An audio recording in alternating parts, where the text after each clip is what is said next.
4-5 газеттерге макала жазчымын жумасына. Түпкү кесибиңиз журналист, публицист. Вечерний Бишкек жок, республика жок, Асаба, Агым, Моя столица дегендер баары тең уже жок. Кайсы президенттин тушунда сөз эркиндигине болгон мамиле эң начар болду? 5 президент, ар бирөөнө мен чындыкты айтып турдум, Акаевтан баштап. Бардык буга чейинки президенттердин режимин көрдүңүз. Сиз ким мененсиз, мырза президент? Сизди тегерек турган команданын ичинен жарымысы кошоматчы. Пропаганда, накта пропаганда болбой, ал кошоматчылыкка, бирөөлөрдү жамандамайга. Эл менен сен бийиксиң, элден чыксаң кийиксиң. Президенттердин арасынан Сооронбай Жээнбековдун тушунда сөз эркиндигине болгон мамиле эң жакшы болду деп эсептейсизби? Жакшы эле болду. Жакшы болду. 5 мал намаз деген бул эми ошо мусулман болгондон кийин 5 мүнөт, 10 мүнөт кетет. Президент деген мындан жогору туруш керек.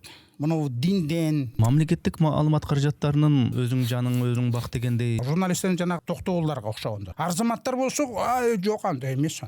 Андай эмес. бийлик, өкмөт, президент моундай иштерди жасап атат дегендей. Президент эмне кылып атканын билбей калышат элдер. Ошон үчүн муну керек. Мамлекеттик маалымат каражаттарында мындайча айтканда шубага, көйлөгө Таптакыр жоголуп кетсе ошоло. Накайтадан да ляпай таксыр болуп калабыз.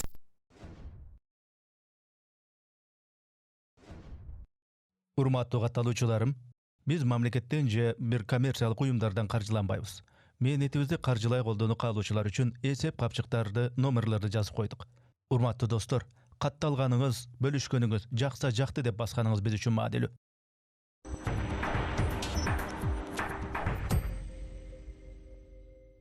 Амансыздарбы, арбаңыздар. Ассаламу алейкум, урматтуу көрүүчүлөр, катталуучулар. Биз кезектеги маегибизди подкастты баштайбыз. Менин аты жөнүм Эрнис Кыяз. Бизде кезекте адаттагыдай эле коногубуз бар. Коногубуздун аты жөнү Кубан Мамбеталиев. Кош келипсиз. Ассаламу алейкум. Ассаламу алейкум.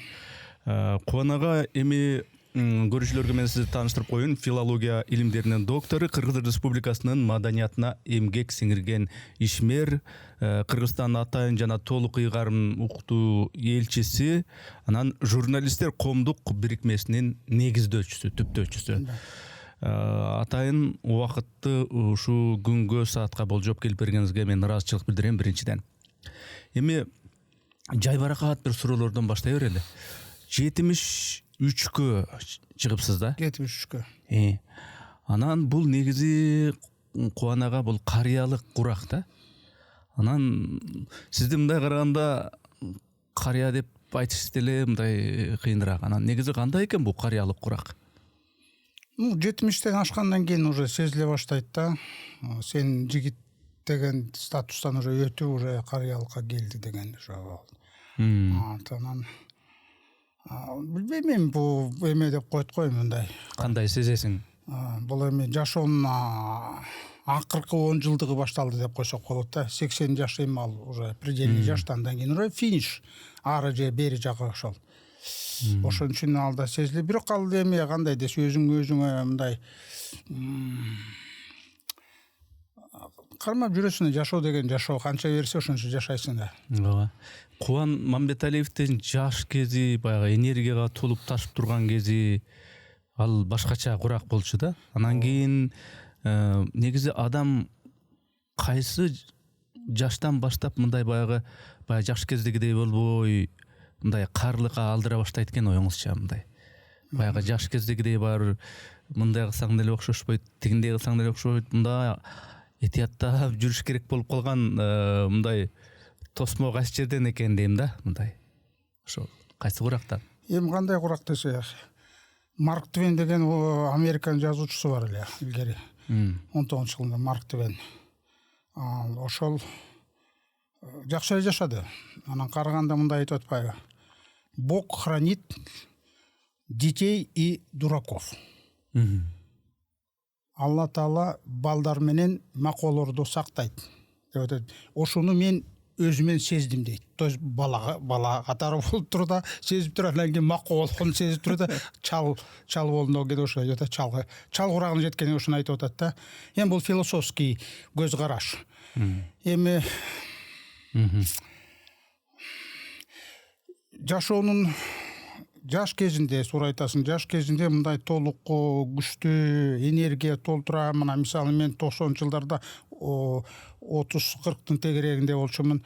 Анан ошондо өзүмө мындай диссертация жаздым анда, кандидатский. Анан кийин публицист катары болуп иштедим. Жумасына 4-5 газеттерге макала жазчумун, жумасына. Ошол мага мындай нормально эле сезилчү. Анан мен момундай майрамдар өзгөчө майрам болот го, жанагы а кезде 7-ноябрь, 1-май, анан кийин 9-май майрамдар бар да. Ошо майрамдарда мен майрамдач эмесмин. Мен ошондо иштечимин. Себеби үй бүлө достор бар тең майрамдайт, мен отуруп иштейм, мага ошол рахат болчу. Анан кийин суббота, воскресенье күнү бул мындай күндөрдө иштейсиң да, кызматта жүрөсүң, акча табыш керек да, жан багыш керек да. А суббота, воскресенье күндөрдө мен иштечимин. Ошондо мен ошо иштелдим. Мен эми мындай десем, мен эң жакшы көргөн буюм бул жанагы стол, письменный стол. Ошо өмүр бою ошо жерде иштедим. Публицистика. А дегенде мындай кол жазма, анан кийин машинка чыкты, машинкага бастым, анан кийин машинкадан тиги компьютер жазып, азыркы жакшы, азыр компьютер менен баса каласың, все, уже үйрөнүп алдык баарын тең. Анан ошо мен жазбай тура албайм. Бирдемени жазышым керек. Ой келет да. Ой келет. Кээде түшүңдө ой келет. Эртең менен тура калып туруп ошо түшүңдө эметип жазып албасаң, ошо ойдо, үй түштө келген ойдо. Анан кийин унутуп калат, анан кыйналасың. Эмне болду эле, кандай болду эле, кандай сөз келди эле деп туруп. Ошон үчүн ошонун баары чогулат да, архив болот. Мына менде азыр толтура архив. Мен ошондон бери баштап китептерди чогулткам. Анан кийин бир кезде китептерди мындай балдар үчүн китептерди айылда өзүнүн айылыма, Чоңдал деген айылдын мектебине бергем. Анан кийин тиги научный китептерди Славянский университет уюштурганда Славянский университетке дарыт эткем. Андан кийин калгандарды толтура китепти чогултам. Анан кийин газеттерди жанагы публицист катары иштей баштаганда 90-жылдарда газеттердин баарын жана вырезка деп коет да, мындай ошону чогултуп архив болуп калып, толтуруп алып калды. Мына ошол керек экен да. Учурунда китеп жазганда ошону карап туруп ошо негизинде жазасың да. Журналист деген, публицисттин иши деген бул тиги эме эмес да, тиги фантазия эмес да. Ойдон чыгарылбайт да, сюжет жасалбайт да жерде. Сюжет, фабула деген жок да жерде. Жерде факт, документ. Документке эме берилет. Сноска берилет. Айтылат. Сиз эми мындай жумушуңуз бул мындай кетмен чабуу эмес, бир заводдо иштөө эмес. Сиздики интеллектуалдык эмгек да. Интеллектуалдык. Азыр мына мага атай келгенкес моундай урматтуу көрүүчүлөр, ушу 3, 4, 5 китеп алып келиптир да. Анан бул акыр китеп. Анан дагы деле рахмат биринчиден.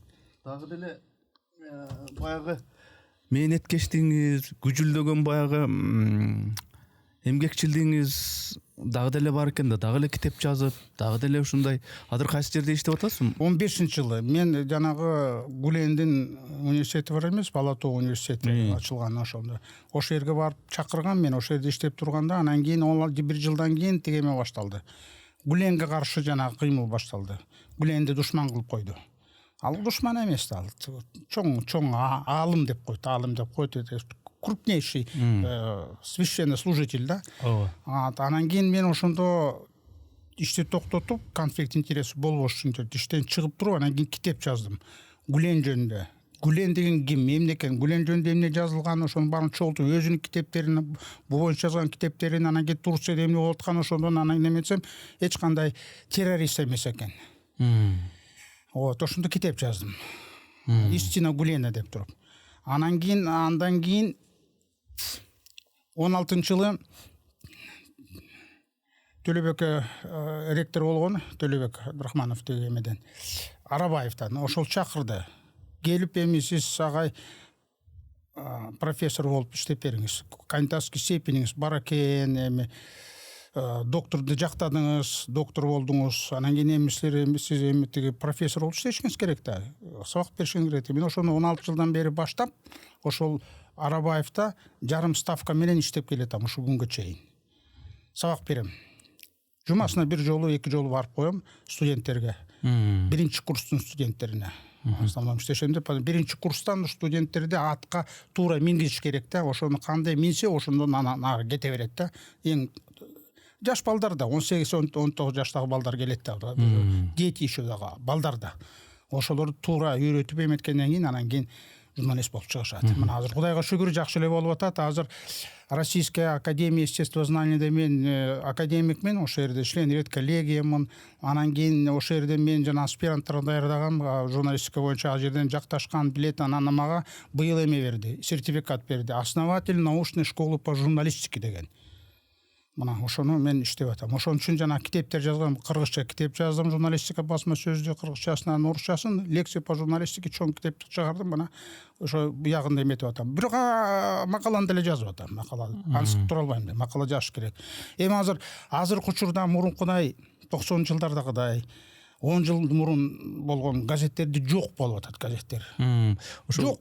Дело жок, Вечерний Бишкек жок, Республика жок. Асаба, Агым, андан кийин дагы кайсыл эле Моя столица дегендер баары тең уже жок. Бир эле орус тилинде бир эле газет калды, Для вас деген, кыргыз тилинде Азия Ньюс деген, сенин курдашың Аслан Сарпаев болду. Гезит боюнча өзүнчө мен суроо камдадым эле. Мен сурайын дегеним Кубан ага, мына сиз түпкү кесибиңиз журналист, публицист. Анан бүт баардык буга чейинки президенттердин режимин көрдүңүз. Ошол президенттердин башкаруу ушул мезгилин көз алдыңызга келтирип, кайсы президенттин тушунда сөз эркиндигине болгон мамиле жакшы эле, жана кайсы президенттин тушунда сөз эркиндигине болгон мамиле эң начар болду? Ушуну бир кыскачараак айтып бересиз? Мына бизде 5 президент, азыркы 5-чи президент иштеп атат. 5 президент конституциянын негизинде шайланды. Конституция негизиндегине шайлоо болуп, жана урна деген болот, ошол добушту берип туруп шайланган. Анан дагы бир президент деп аталды, Роза Отунбаева, бирок ал мындай конституциянын немесинен шайланган жок да, ал мындай өткөн жок да шайлоодон. Исполняющий обязанности болду, ошону 6 деп санап жүрүшөт. Мен 6 деп эсептебейм, ал убактылуу. 5 президент иштедим. Баары менен мен лично мындай персонально тааныш болгом. Ар бирөө мени кабыл алган, чакырып ушундай эметип, анан ар бирөөнө мен чындыкты айтып турдум. Акаевтан баштап «С кем вы, господин президент» деген макаланы 92 жылы Акаев бир эле жыл болду. Эме боло шайланган. Жарым жыл эле болгон. Ошондо мен ошону жазгам. Кимсиз сиз? Сиз ким мененсиз? Орусчада чыкты. Анан республикага, анан кийин кыргызчасы Асабага чыккан. «С кем вы, господин президент?» Сиз ким мененсиз, мырза президент? Ошону суроо койгом. Сиз ким мененсиз? Жаныңда тегерек сизди тегерек турган команданын ичинен жарымысы кошоматчы, арзыматтар, ляпай таксырлар. Ошолор мененсизби? Же болбосо чын айткан Токтоолдуга окшогон, ырчы Токтоолду айтып атам да. Токтоолдуга окшогон сынчылар менен сизге бетке айта турган ынчыларды, ошолор мененсизби? Алар сизге команда боло бербейт. Алар сизге оппозиция болот. Бирок кандай болосуң? Анан өзү көрсөтпөйдү кандай болорун. Кандай болгонун Арыстанбектин эмеси боюнча элден чыксаң кийиксиң болуп калбадыбы? Арыстанбек, Буйлашулуу Арыстанбек көлдөн чыккан бугу урусунан кыргыздын эң биринчи, эң мыкты калыгулдан кийин ошол Арыстанбек, ошолордон башталган. Биздин адабият деген мына адабият. А кезде мындай жазма эмес, мындай оозаке, бирок адабият. Мына дүйнөлүк адабиятты жана Сервантестин Дон Кихоттон башталса, Дон Кихоттон, роман, проза дегендер адабият. Мына бизде ошондон башталды. Калыгул менен Арыстанбектен. Анан ким менен кандай сөз? Эл менен сен бийиксиң, элден чыксаң кийиксиң. Гик деген эме мен орусча которгондо сурап атпайбы энди. Что такое гик? Гик деген это такое горное животное, которое бегает, типа козерог. Даже не козерог, а косуля. Мындай. Ошентип гийикти мына соң кандай сөз тапкан да? Анан гийик болуп туруп экинчи президенти гийик болуп кетти, качып кетти. Бирөө Москвада, бирөө Беларусьда. Мына андан кийин 3-чү президент алда кайта жүрөт, Кыргызстанда эмес, Испанияда жүрөбү, кайсы жерде жүрөт билбейбиз аны. Изин жашырып жүрөт. Кайта эле бияктагы анын командасы калган да, аны ошол кайта реванш кылам деп эле кайта эле эметип атат. Айтпай эле коюн, аттарын айтпай эле коюн, баары тең белгилүү газеттерге улам чыгып калышат. Реваншист деп коет да буларды. Мына анан кийин ошонун ичинен да сурап атпайсың, сен ким сөз эркиндикти бууган биринчи Акаев. Анан улаган Бакиев. Анан кийин просто культ личности кылып салган Атамбаев сөз эркиндигине. Иски журналистов дегенде ошондо 50 миллион долларга чейин жеткен эме болгон. Искалар. Просто эме кылганда журналисттерди какашка деген. Наступишь и потом от них уже воняет. Деген ушинтип айткан да. Киши катары эсептеген эмес да, ошентип эле баш көтөргөндө эле эмете беришилди. Культ личность болуп калган да, культ личности. Анан кийин эң жакшы, эң дурус эметкени бул Сооронбай Жээнбеков. Сооронбай Жээнбеков келери менен жанагы мыйзамдаштырып койгон да. Акаев баштаганда мыйзамдаштырып койгон. Акаев жанагы 3 срокко барарнасына ошондой мыйзамды киргизип койгон, бирок аны өзү колдонгон жок, Бакиев да колдогон жок. Атамбаев ошону колдонду. Мындай да, президентке ким кайша сөз айтса, президент өзү иск берип сотко иск бербейт. Президент просто отура берет. Президенттин атынан ген прокурор иск бергенге ошону мыйзамдаштырып койгон да. Иск подает ген прокурор. Мына ошону пайдаланбады бу. 2 айымды прокурор кылып туруп, анан ошолордун артынан өзгөчө 2-нчи айым искини бере баштады. Просто жадырып салды да, жа кылып салды, жамгыр кылып салды. Жамгыр төктү кылып салды да. Кайта эле президентти бирөө чүчкүрүп койсо эле президентти эметпегиле, чүчкүрбөгүлө деген ушуга чейин барды да. Анан кийин эмне айтып атам? Эмчил айтып атам, аны Сооронбай Жээнбеков келгенде ушул эмени мыйзамды алып салбады сразу. Жок кылып салды. Андан кийин токтоду. Президент андан кийин, президенттен кийин мына азыркы президенттер искини мындай анын атынан ген прокурор искини бербейт. Кааласа президент өзү берет. Бирок Сооронбай Жээнбеков бирде искини берген жок журналисттерге. Кайта бошотподу. Жанагы Атамбаевдин учурунда камап койгон, акыркы жылдарында камап койгон жанагы Темирлан Ормуков деген Азиз. Инвалид по зрению. Азиз.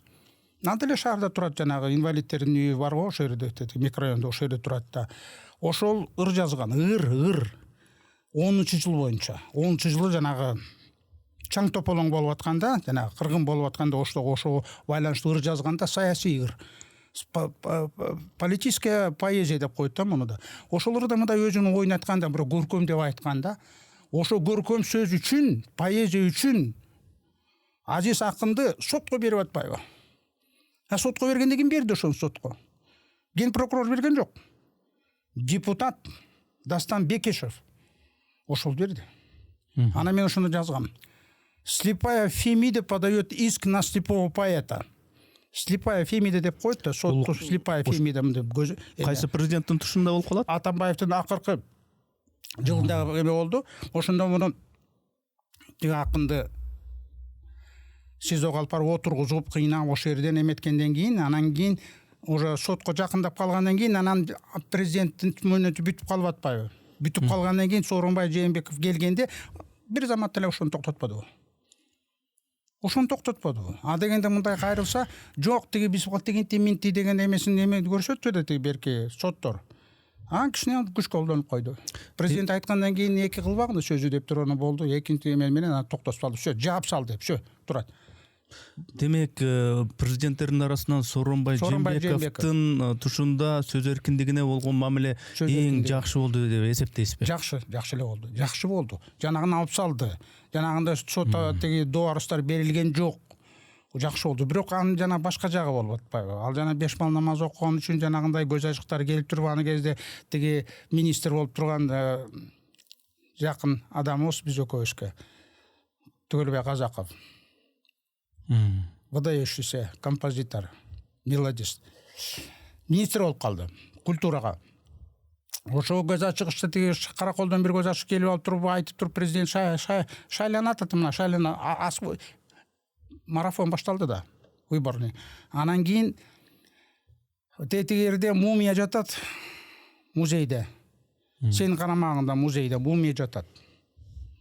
Ошо мумияны көмдүрбөсөң, бул президенттин, жаңы келе турган президенттин жолу ачылбайт деп койду да.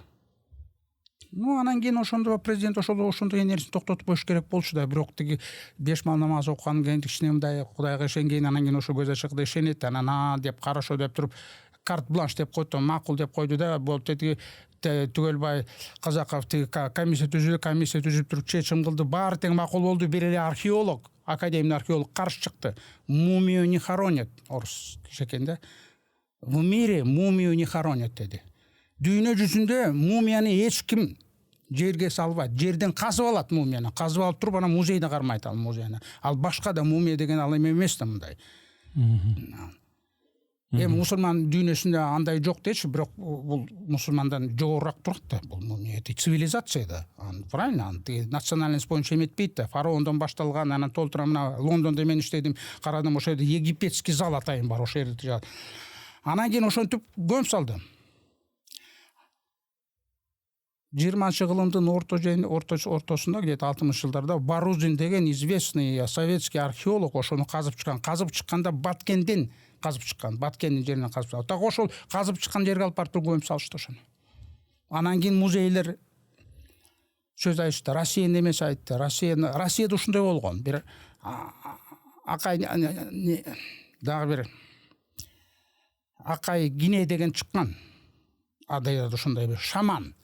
Алды ошол жакта бир мумия бар экен, ошону көмүш керек дегенден анан кийин Россиянын эмеси туруп президенти дагы бир кемелер жол берген жок. Айт ошол жерден кичинекей шаарына алып барып туруп, чоң шаарга алып барып туруп, эме менен стекло непробиваемый стеклону коюп туруп, ошол жерде сактап турат. А бизде ошо көмүп салды. Анан ошолор айтып атпайбы? Российский айтты, чет мамлекеттик айтты дейт. Министерство культуры Кыргызстана занимается мракобесием. Мракобесие деген сөздү кантип которсок болот? Мракобесие деген бул просто акылсыздын, караңгылыктын чеги да. Андан ары эчтеке жок да. Мракобесие. Ошол жана анан мисалы тиги Россия тиги мен Англиянын музейине ошого кайрылып эметсе, ошо алар сатып алмак, ошо мумияны сатып алып туруп, ошо тиги британский музейге коюп туруп, ошо эргилди жагынан жазып коймок. Это мумия найдена в Кыргызстане в таком-то году деп туруп, элдин баары тең суктанып карамаган. А биздики болсо эмне? Берки кошоматчылар мындай сөздү айтышты да. Талтайып жаткан катынды эмне кылабыз ушу тиги музейге кармап? Талтайып жаткан дейт, мумияны айтат, талтайып жаткан катын дейт, мумияны. Ушу жакшыбы дейт, ушу керекпи Кыргызга дейт. Көмүп салыш керек дейт мына. Айткан. Маколордун айткан сөздөрү да.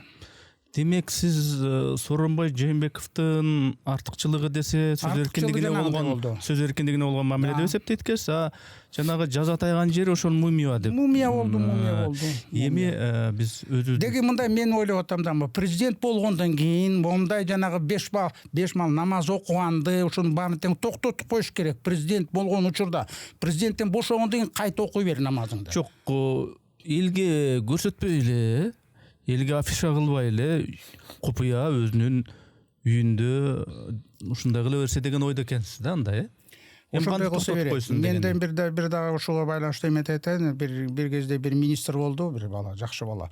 Айтпай эле коеюн, кийин анан тиги жаман эме менен кармалып эметип кетти, кызматтан түштү жанагы.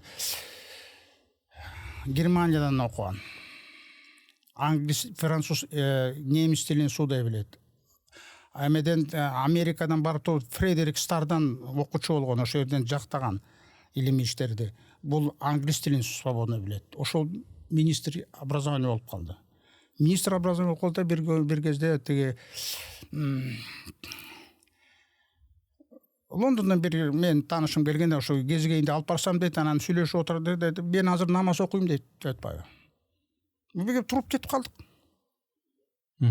Анан айттым, кийин сен выбирай, сен намаз окуйбу, намаз окуганы келдиңби, министрдин башкарганы келдиңби? Президент деген мындан жогору туруш керек.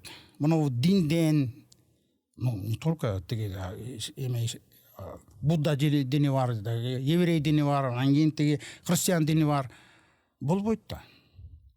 Президент деген президент гарант конституции. Ошон үчүн Сооронбай Жээнбековдун ошол эмеси ушу болду да, жана бул динге ишенгенден кийин сен көз ачыкка ишенесиң, шамандарга ишенесиң, бүттү, ыдырайт. Берки президенттер болсо мындай выбор, мындай кылганда бир жерде получается президент эки жолду тандап атат да, мына дин, анан кийин мамлекет. Ошо мамлекет менен диндин ортосуна бул динге окуп кетип атат да. Берки президенттер, ага чейинки президенттер, биринчи, экинчи, үчүнчү болсо мындай, мына семья, друзья, семья мына. өзүн эмеси. Анан биякта болсо мамлекет. Ушул эки жолдон тандаш керек да. Акаевтан баштап туруп семьяны тандап атпайбы. Мамлекет тышка чыгарып. Мен негизи журналистика боюнча көбүрөөк сүйлөшөлү дедим эле, сөздүн угу келип калды. Дин боюнча. Эми мына Нью-Йорктун мэрин билесиз, мусулман жигит. 5 мал намаз деген бул эми ошо мусулман болгондон кийин белгилүү бир убактарда 5 мүнөт, 10 мүнөт кетет ошол сыйынуусуна. Сыйынсын. Жанагындай мамлекеттик маанилүү иш-чараларда өтө болуп калганда аны ары же бери жылдырганга бир аз. Өз так убагында болбосо дагы анысын деле кылсын, мамлекеттик жанагы оз уйпасын деле аткара берсин. Мен маселе көрбөйм да мынданчы. Мейли кайсы дин болбосун. Намаз гана эмес. Мен муну мындай өтө деле маселе көрбөйм да.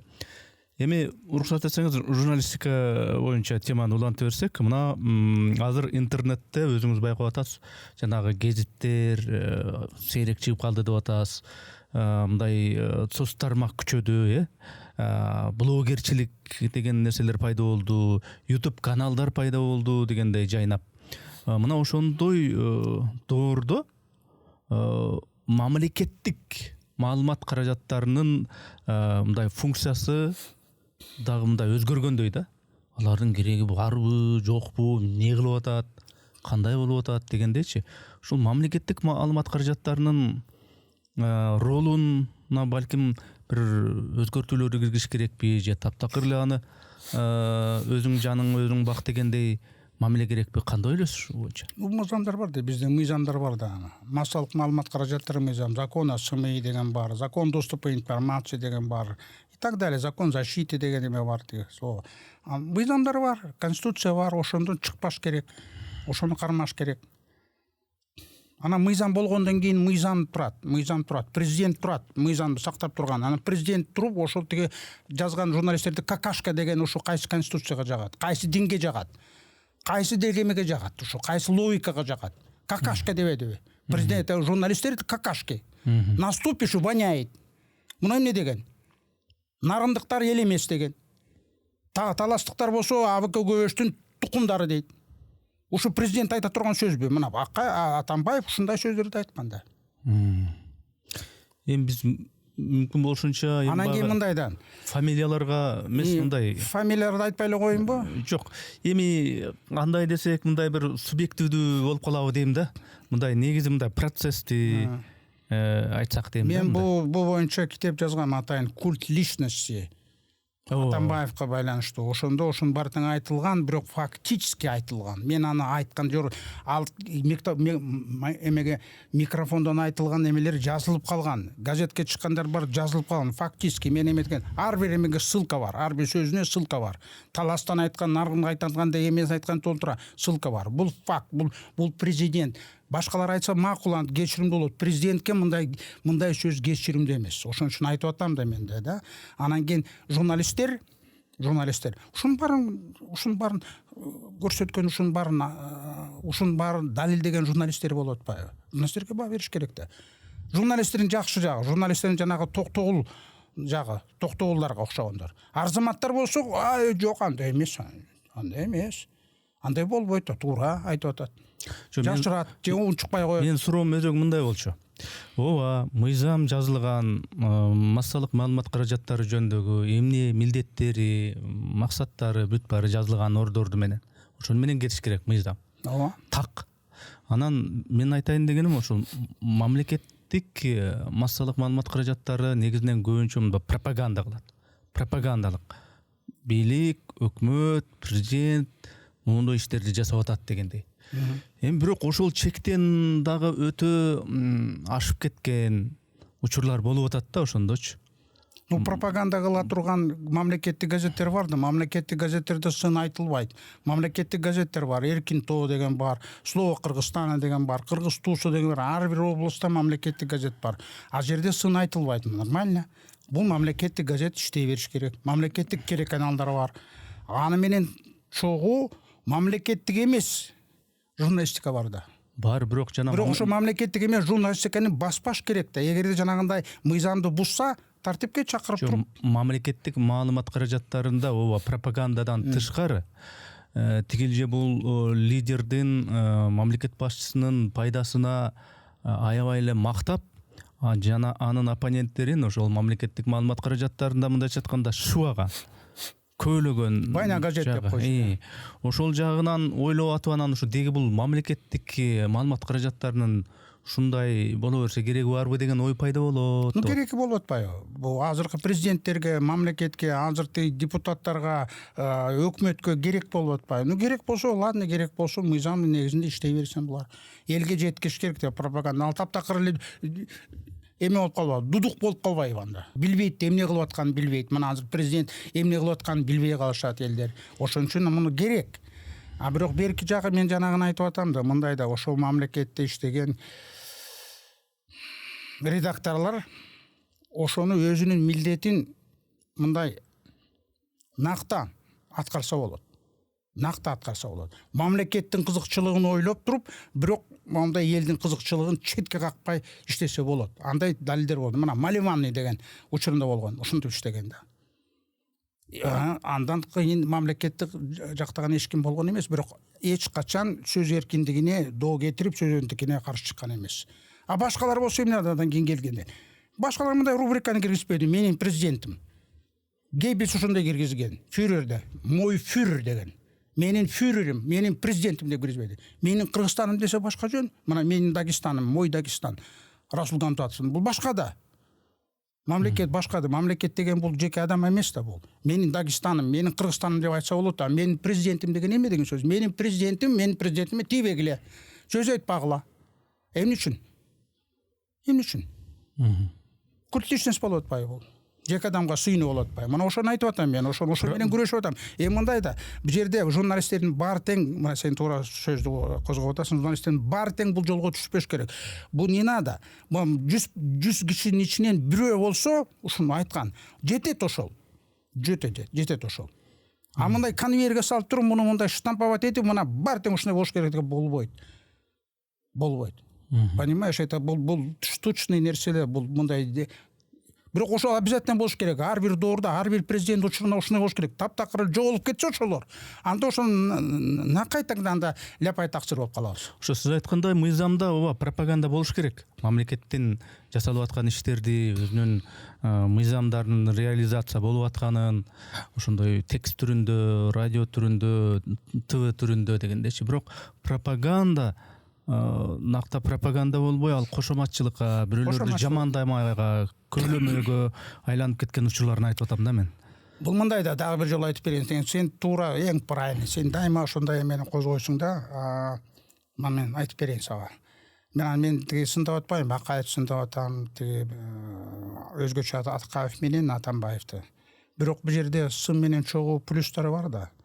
Мисалы Акаевдин плюсун айтайын, ана уже айтылганын кайталабай эле коеюн. Мына Атамбаевдин айтып атам плюс, что мени таптакыр эле жана бир эле кара сызык менен боёгон жазуучу болгондой да. Атамбаев учурунда Гулендин эмесине жанагы Себат деген эмеге, Себат деген мектептерге каршы чыкканда ошондо калуу сөзүн айтпады. Ошону мен жазбадым, ошону жазганмын. У него хватило здравого смысла у президента противостоять вот этой политике Эрдогана. Жаптырбай койбодубу? Айтпадыбы? Мы у себя решаем. Кто у нас террорист, кто не террорист. Вы не вмешиваетесь. Это хорошие школы. Это хорошие, качественные школы. На самом деле, ошондой болгондо, качественные, хорошие школы. Себаттын окуучулары Олимпиададан баарын эметип приздерди алып атканда. Анан кийин кээ бир газеттер, кошоматчы газеттер мындай жаза баштады. Себаттын мектебинде 5 бал намаз окуйт. Анан кийин ал жерде жанагы диндердин немесин тарыхын берет деген. Мен ал жерде иштебедим, билем да, көрдүм да. Мен неберелерим окуган ошо школдо. Бир да сабак болгон эмес, дин боюнча даже сөз да жок. Кыргыздын тарыхы, дүйнөлүк тарых, чет тилдер калпта, фейк деп коет муну, фейк. Атамбаев ошого каршы туруп берди. Ошону жаптырган жок. Азыр болсо эми аны жоготуп биз Мариф кетип албадыкпы. Муну айтыш керекпи? При всем уважении к нынешней власти, азыркы бийликке мындай бул жакшы иштерди кылып атат булар. Плюстары көп. бирок мындай минустар да болуп атпайбы. Мен эми ушу маалымат Мен момундай позиция турам дайымада Акаевтан баштаганда плюс менен минусту чогуу айтыш керек да. Сын менен мактоону чогуу айтыш керек. Мактоо эмес, эми калыс сөздү. Мен эч качан мактаган эмесмин да. Бирок калыс сөздү айтышым керек. Маалымат каражаттарынын ичинен өзгөчө бөлүп мен мына улуттук телеканал деп атат, КТР деп жүрөбүз, КТРК, УТРК деп. Мына өзүм ошол мектептен чыккам дегендей, ошол жерден телевидениянын, тележурналистиканын ар бир азбукасын деп койго, ошонусун үйрөнгөм.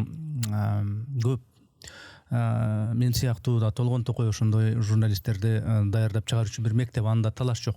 Кеп анын ошол институционалдык бир милдеттери жөнүндө, ошонун кээде мындай бузулуп кетиши жөнүндө суроо берейин деп атам да. Эмне үчүн ушул буга чейинки баардык бийликтердин тушунда КТР бийликти эле мактай берет, бийликти эле жактай берет деп оппозиция айтат. Анан оппозиция бийликке келгенден кийин ошол эле өздөрү айтып аткан салтуулана берет. Эмне үчүн КТР ошол оппозициялык бир лидер келгенден кийин бийликке өзгөрбөйт, мурдагыдай болбош керек эле деп кайра эле ошол жаңы лидердин маалыматтык саясатын баягындай ура пропаганда болуп кете берет. Бул эми мындай баягы орусча айтканда неизбежный, баары келсе ушундай боло бере турган нерсеби же кандай? Туура. Бул вечный процесс. Атамбаев оппозициядан бийликке келди. Бакиев оппозициядан бийликке келди. Акаев оппозициядан бийликке келди. Сындап атып, Компартияны сындап атып бийликке келди. Анан кийин келер менен азгыруу болот, соблазн. Бийликтин соблазны. Ошону жана айтып атпаймынбы, эки тандоо. Мамлекет анан өз. Государство это я деп калышат да. Государство это я. Что хочу, то делаю. Менден эчким. Хочу 3 раза избираюсь. Хочу вечно буду президентом. Но не всегда это удается. Карабайсың, ошондо выбор азгыруу деп коет. Соблазн власти, соблазн наживы. Ушу келет да, анан бузулат. А кээ бирөө болсо буга моюн бербейт, мына Дэн Сяопин. Мао Цзедун ошондой ой түшүп кеткен, ошондой өтүп кеткен, ошондой соблазн өтүп кеткен. Мао Цзедун мамлекетти кыйратты. Эгерде дагы бир 10 жыл жашаса, Кытайдын бүтүүнү жетмек Кытайдын. Дэн Сяопин сактап калды Кытайды. Дэн Сяопин эч жерден окуган эмес. Ал учурунда Мао Цзедун аны Парижге жиберип туруп окусын деп туруп, ал жерден окуудан чыгарып салган аны. Окуй албай калган, анан барып заводдо иштеп туруп, анан тигилер окусын бүткөндөн кийин чогуу барган. Ошонун кайта чогуу келип атпайбы? В образовании жок. Абир карабайсың андай реформатор болду да. Мао Цзедун. Деголь, генерал Деголь. Мамлекетти ойлогон үчүн өзүнүн алтынын, Франциянын алтынын тетиги Нью-Йоркто эме бар, атайын жер бар, ошол жерде сактай турган жанагы островто, Манхэттенде. Ошол жерде сакталчу да. Ошол жерден алып туруп, алтынды алып туруп чыгып кетпеди эмеден. Булардын блогунан. Деголь. Мына ошондой да. Мустафа Кемал Ататурк. Мусулманский халифаттын борбору болгон. Стамбул халифаттын борбору болгон. Дегенде Багдад, анан кийин халифаттын борбору Стамбул болгон.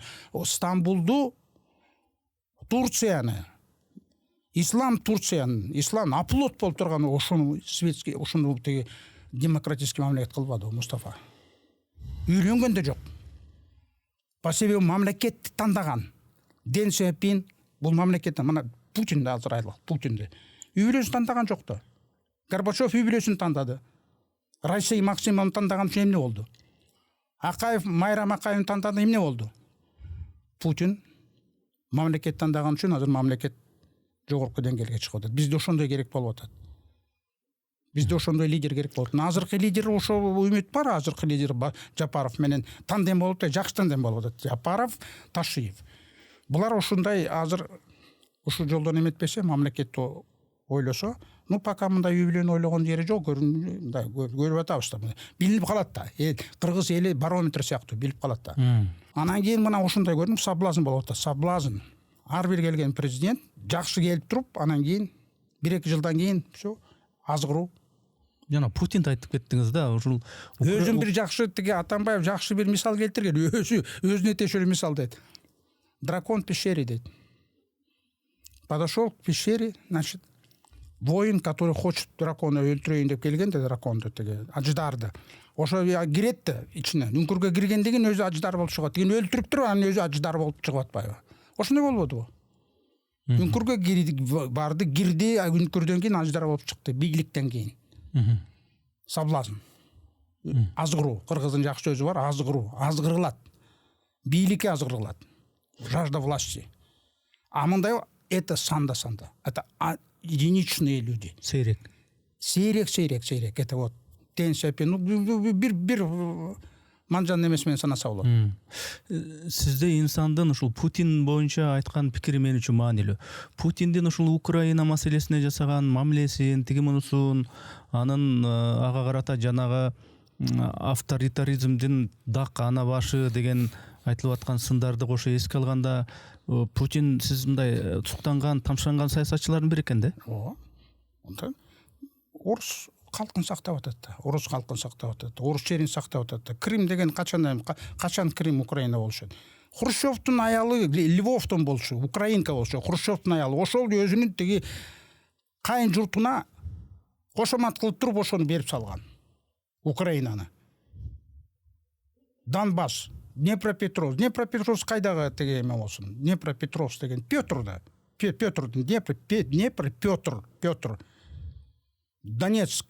Донецк бар тең орустун шаары болчу да, орустун жери болчу илгери. Ал бергенди Украинага. 50 миллионго жеткирбеди санын Украина. Туугандар деди да, орус менен тиги туугандар баягы казак менен кыргыздай да, ошон үчүн бир тууган. Ошон үчүн берди да, ишенип берди. Карабайсыңдар эмне болду. Жанагы Хрущев, жанагы согуш убагында Бендера деп коюшту, Степан Бендера. Гитлерге кызмат кылгандардын баарын отурушкан Сталин түрмөгө, Сибирде отурушкан. Хрущев келер менен баарын бошотуп туруп анан кийин мына ошолордун эмес тукумдары азыр. Азыр тукумдары эмне кылып атат азыр? Азыр тукумдары бүт орустардын эмесин ошол жерде жашаган, ошол жерде өскөн Булгаков, Киевтен эметкен Булгаковдун эмесин алып атат. Пушкиндин баарын алып, бүт баарын кыйыр. Мили жанагы Киевти бошоткон генералдардын баарын эстелигин алып атат. Эч кимди калтырбай атат. Баарын эметет. Степан Бандера бул үчүн азыр герой. Свастика эмеге көрүп атпайсыз? Биздин кыргыздар көрүп атат ошону. Свастика, мына свастика тагынып жүрүшөт. Украиндин националисттерди. Ошону көрбөйт. Биздин кээ бир жаштар, сен курактуу жаштар. Накта лидер деп газетке жазып атпайбы? Зеленский накта лидер. Зеленскийди колдош керек. Эгерде Зеленский жеңилип калса, эртең орустар Казакстанды басып алат. Бир сүгүнү Кыргызстанды басып алат. Анан 16-жыл кайта башталат Кыргызстан үчүн. Мына фейк, бред. Карабайсыңарбы? Украинада эмне болот азыр? Украина мындай уже анекдотко айланып калды. Мындай Украинанын эмеси бир депутаттар минтип атат. Мышыктар дейт. Мыялойт да мышыктар. Мяу дейт да. Орусча мяу дейт. Кыргызча мяу дейт. Бар мы менен башталат да. Алар айтат, ошо мышыктар дейт, Украинада орусча сүйлөбөш керек. Орусча үн чыгарбаш керек. Мяу дебеш керек. Няу деш керек экен. Мын ордуна ны деп айтыш керек экен. Серьезно бул ушинтип атышат. Газетке чыкты мындан. Няу деш керек экен. Эртең анда дагы чыгат да, иттер гав дейт. Гав. Иттер антип жүрбөш керек, гав деп. Орусча үйрөп атпайбы. Иттер украинча үчүн жаф деп жүрүш керек.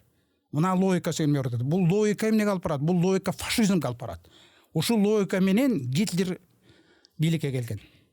Нацизмден улутчулдан фашизм башталат. Биздики ошону эске албай атпайбы? Бирдеме болсо эле орусча сүйлөбөгүлө, кыргызча сүйлөгүлө, кыргызча которгула сөздүн баары тең. Мына бир кезде морг деген сөздү которуш керек деп чыгышты. Морг деген сөз которулбайт дүйнө жүзүндө. Латин тилинен келген морг деген которулбайт. Кантип которосуң моргду? Эмне деп которуш керек? Сунуш кылып атат. Өлүк хана деп которуш керек. Же өлүк жай деп которуш керек. Өлүк хана чайканага окшоп калып атпайбы? Эмне үчүн ушул сөздү дагы, сүйлөмдү дагы, башка түшүнүктөрдү дагы биринчи кезекте ушул орустар ойлогондой, орустар сүйлөгөндөй сүйлөш керек? Эмне үчүн андай болуш керек? Эмне үчүн? Мына азыр сиз айтып атасыз, улутчулдук тиги болуп атасыз да. Ошол Украинага жасаган эле мамилени Борбордук Азия өлкөлөрүнө, анын ичинде мисалы конкреттүү Кыргызстанга жасаса демек. анда туура болуп калабы Орусияныкы ошондо? Алар эмнеге жасаш керек кыргыздарга ошондой мамилени? Жо мына Кыргыздар тиги бияктагы жашаган мисалы кырбаса эмнеге жасаш керек? Казактардын анча мынча жери негизи биздики болгон. Анан кийин эле силер келип калгансыңар. Муну бергиле дегенде сыяктуу мындай катуу эле мамиле жасай баштаса. Казактардын улуттук намысына тийип анча мынча Орусиянын баягы лидерлери, мындай көрүнүктүү эле депутаттары, бул казактар кече жок эле да, бул биздин эле жер дей турган нерселерди айтып атса, анан бул барып өөрчүп отуруп анан ошо Украинадагы эле мамиле кылса, казактар оозун басып эле мындай болуп жүрүш керекпи ошондо? Бул эмеде бул предположение болуп атат да, бул предположение. Ал үчүн Путин фашистке айланыш керек, фашист болуш керек, нацист болуш керек. Барын только орустан башкасын баары тең басыш керек, кул кылыш керек ал үчүн. Путин эмне үчүн Украинага эметти? Украинадан орус эли референдум өткөрүп туруп, Крим өткөрүп туруп, биз мына кетебиз Украинадан. Бул улуттук национализм, бул фашистский мамлекет болуп калды. Донецк ошондой кылды, анан кийин Луганск ошондой кылды. Ошолорду колдоду да. Эгерде казактар азыр ушундай мамиле кылса, жанагындай орус жашаган райондор бар, Павлодар деген. Павлодар. Ал орустар жашаган, аерде кореец менен орустар жашаган, орус тил. Анын орустар мектептерин барын жаап туруп, жалаң казакча окугула, унуткула, культураңарды унуткула деп ошондой кылса, эл чогулуп туруп ошол жерде референдум өткөрөт. Биз ажырайбыз. Казакстандан чыгабыз. Биз мамлекетке Россия кайрылат. Примите нас дейт. Основа керек.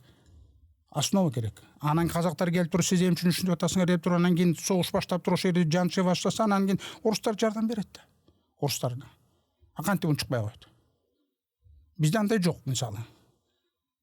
Анан кийин үчүн бул сөз мындай эме обывательский сөздө бул ушундан башталат да, улутчулдук ушундан башталат. Мына сен айтып атасың, эмне үчүн тиги кыргызча сүйлөбөш керек? Мына радио сага жакын эмени айталы, терминди алалы. Радио менен телевидение алалы. Телевидение деген орустун сөзүбү? Же радио деген орус чыгарды, орустун сөзү, орустун тилине киреби бул? Орус тилине эмес да. Орустар чыгарган эмес бул сөздү. Бирок орустар ошону колдонуп атат да. Ким кайсы улутта ошо радиону чыгарып туруп, ошо улутта жазылса, радио, связь деген сөз да, телевизион. Ошол улуттун тилинде сөз орус тилине кирип атпайбы? Словарга жазылып коет. Это английский слово, это латинский слово деп туруп. Морг деген латинский слово. Ошондой да, биз аны билбей туруп эле эмне үчүн эметебиз? Мына хорошо, кыргыздын сөзү аркан. Эмне үчүн орус тилине кирди? Словарин аркан. Тюркизм деп коет. Эмне үчүн аны айтпайбыз?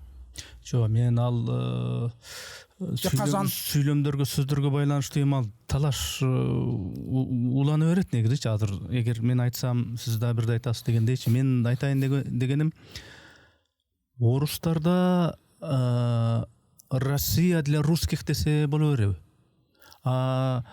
Кыргызстанда эми интернетти ачып окусаңыз, алардын арасында бир тентектер бар, башкалар бар. Фейк деп коет да. Аны фейк да. Это жатай. Фейк эмес.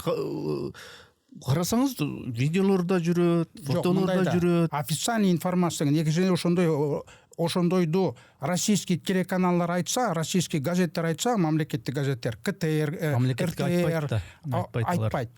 Значит, если мамлекет айтпаса, это мамлекеттин саясаты эмес да. А Украинада да ошентип айтып атпайбы ошол газеттер? Ошондой айтып атпайбы? Украина для украинцев. Хороший русский, мертвый русский. Муну кайдан алды булар? Муну өзү чыгарган эмес, муну учурунда чыккан. Түшүндүм сизди. Индеец, хороший индеец, мертвый индеец деп Америка айткан. Анан кийин хороший вьетнамец, это мертвый вьетнамец деп туруп Америка айткан 60-жылдарда. Ошону булар эметип атат. Аны билбей турайды. Как будто булар чыгарды. Хороший русский дейт, мертвый русский. Көрдүңбү? Мен түшүндүм сизди. Бул бизде кандай жок да. Россия для русских деп, демек андай нерсени сиз Орусиядан дегеле бир байкабайт экенсиз, көргөн эмес экенсиз. Мен андай деге карабайм даже, потому что это фейк.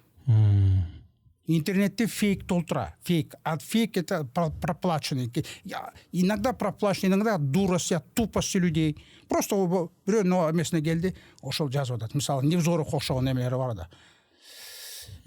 Ошол эле учурда Путинге өзүнүн бир аргументтерин айтып келген Немцовдун, ошол Немцовдун бир көз караштарын айтып аткан мындай альтернативалык пикирлерин сиз тыңдачу белеңиз, көрчү белеңиз? Ушундай Немцов деген эмне? Борис Немцов деген бийликке умтулган, ал мен преемник Ельцин улум деп Ельцин ордуна келем деген. Борис заменяет Бориса деп туруп ошондой мамлекет эме кылганда, аракет кылганда, саясат кылгандан кийин. Ал келсе, анда бүт жанагы анын жанында турган достору, жанагы еврей достору, Березовский, вот эти все, да, Ходорковский, Россиядан эчтекени калтырбай айтады.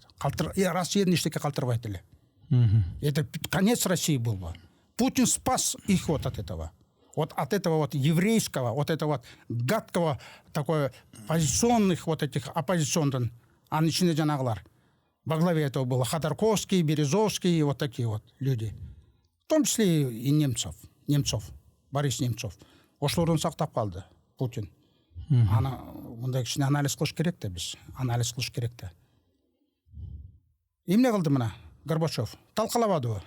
Советский Союзду, СССРды талкалап салды Горбачев. Талкалап салды. Даже тетиги эмени чыгарганда, Германиядан аскерлер чыгарганда ошол жерде имараттардын баарын калтырып койду. Ошончо миллиард деген эмени контрибуцияны төлөйм деп атканда, тигилер, немистер, ошо кереги жок деп койбодубу? Бизге несколько миллионов дадите и все деп койду да. Бул эме деген? Бул баягы Акаев алтынды инвесторго салып бергендей болот атпайбы?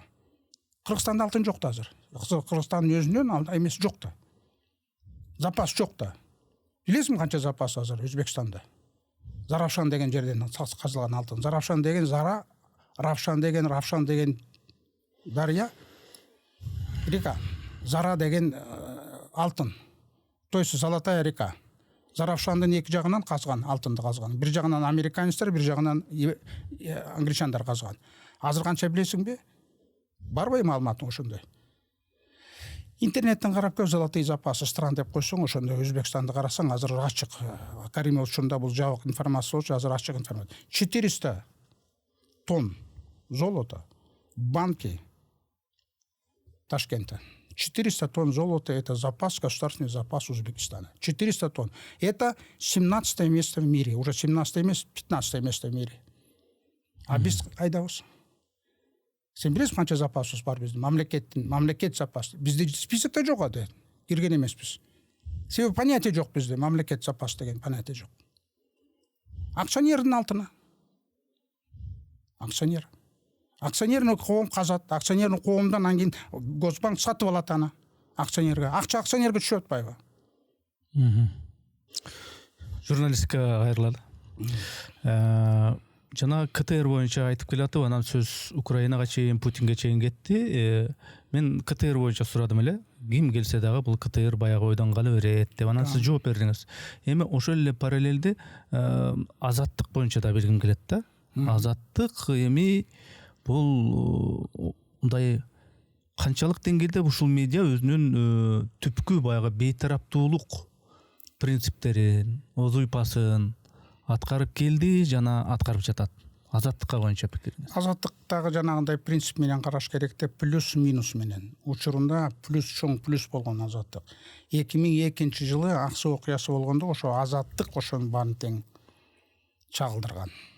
Мамлекеттик эмелер калп айтып жок, алар бири-бирин өлтүрүшкөн, эч кандай ок атылган эмес, ал жерде эч бийликтин эмети күнөөсү жок. Ал арагы шииптерин, Бекназаровдун жана эмес туугандарын аракка шыбап менен наркотикке шыбап туруп анан кийин бири-бирин өлтүрүшкөндө 5 киши каза болгон ошондо. Ошондой позиция айткан ошондо. Аны госсекретарь айткан, мамлекеттик газеттер айткан, азаттык ошондо чындыкты айтты. Плюс. Акаев доору кетти, Бакиевдин доору башталды. Атамбаевдин доору башталды. Азаттык эмне болду? Азаттык ошондо болуп калбадыбы? Азаттыктын директорлору заслуженный нам дегенди ала баштады.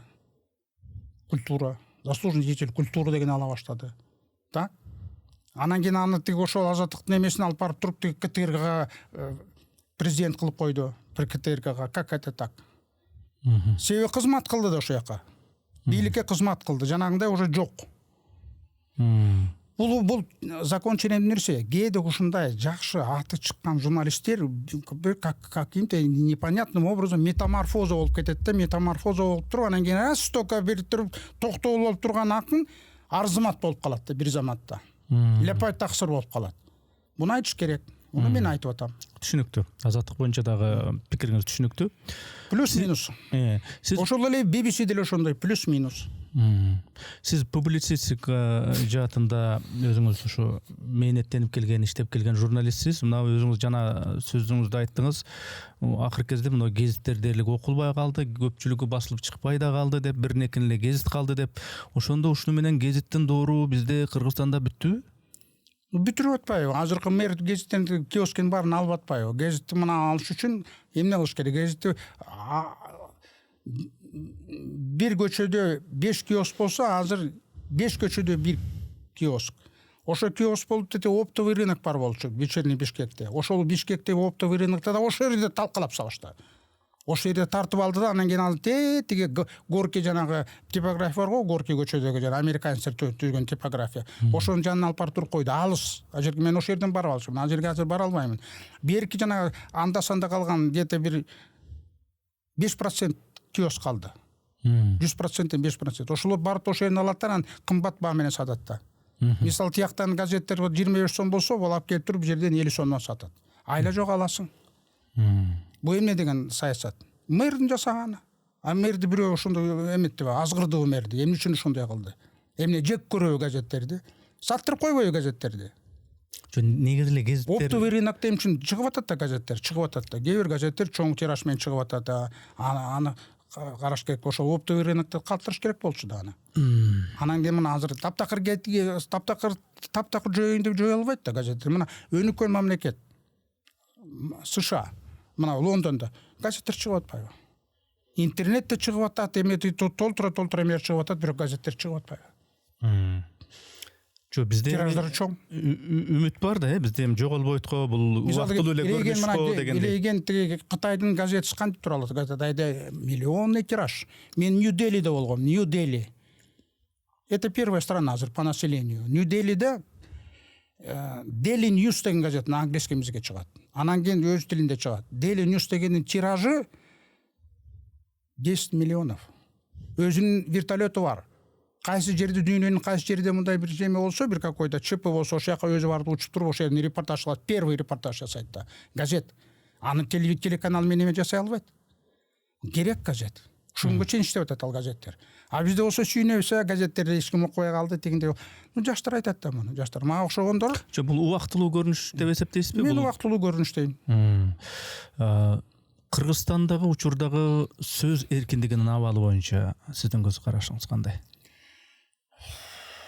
Сөз эркиндиги бар, болгон, болуп атат.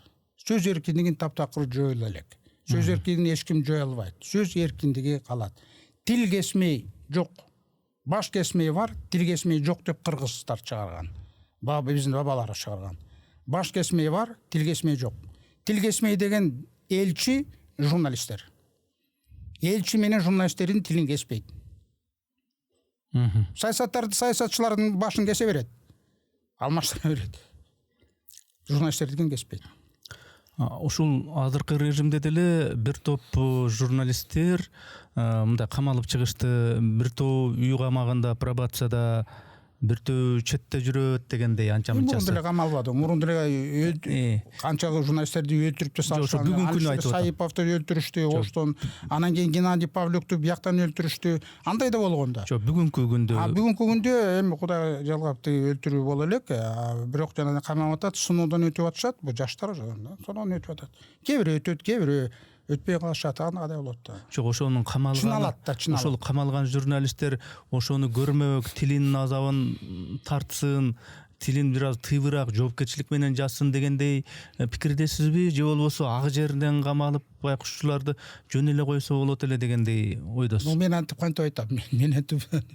Жок, кандай ушу экөөнүн бири да. Кандай? Мен айтып атам, ошо журналисттер өз эркин жоготпой, ошо сыноодон өтсүн деп атам да. Сыноодон өтсүн деп атам. А жанагы маселе туура айттыбы туура эмес айттыбы ал өзүнүн жеке эмеси, жеке эмес, ошого жооп берет. Эгерде ашып кетсе же бузуп койсо, мыйзамды бузуп койсо анда жооп берет. Калп маалыматты берсе фейк деп коет. Калп айтпаса значит правильно болсо ошо. Мына Рысбек Омурзаковду билесиңби? Билем. 2 китеп чыгарды. 2 китеп кыргызча, орусча кылып туруп.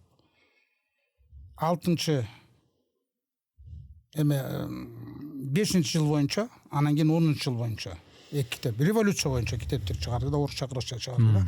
Ошол китептерде жалаң фактыларды келтирди. Факт, скритие, медицинский скритие, доктурлардын жанагы эметкен, жанагындай эметкен, анан көп киши тетиги площадьда барган кишини анты жерден площадьтан өлгөн, башка жактан өлгөн, ошол жактан алып келип туруп, ошол жерге киргизип койгон, как будто тиги площадьтан каза болду деп туруп, санын көбөйтүш үчүн. Так, анан оштон жанагы эмелер болуп атканда өлүктөргө өзбектин допусун кийгизип туруп, анан кийин мына өзбектөрдү кыргыз кырды деп туруп, чет мамлекетке биздин кээ бир айымдар жөнөтүп, мына геноцид кылып атат өзбектөрдү, кыргыздар деп туруп ошондукон.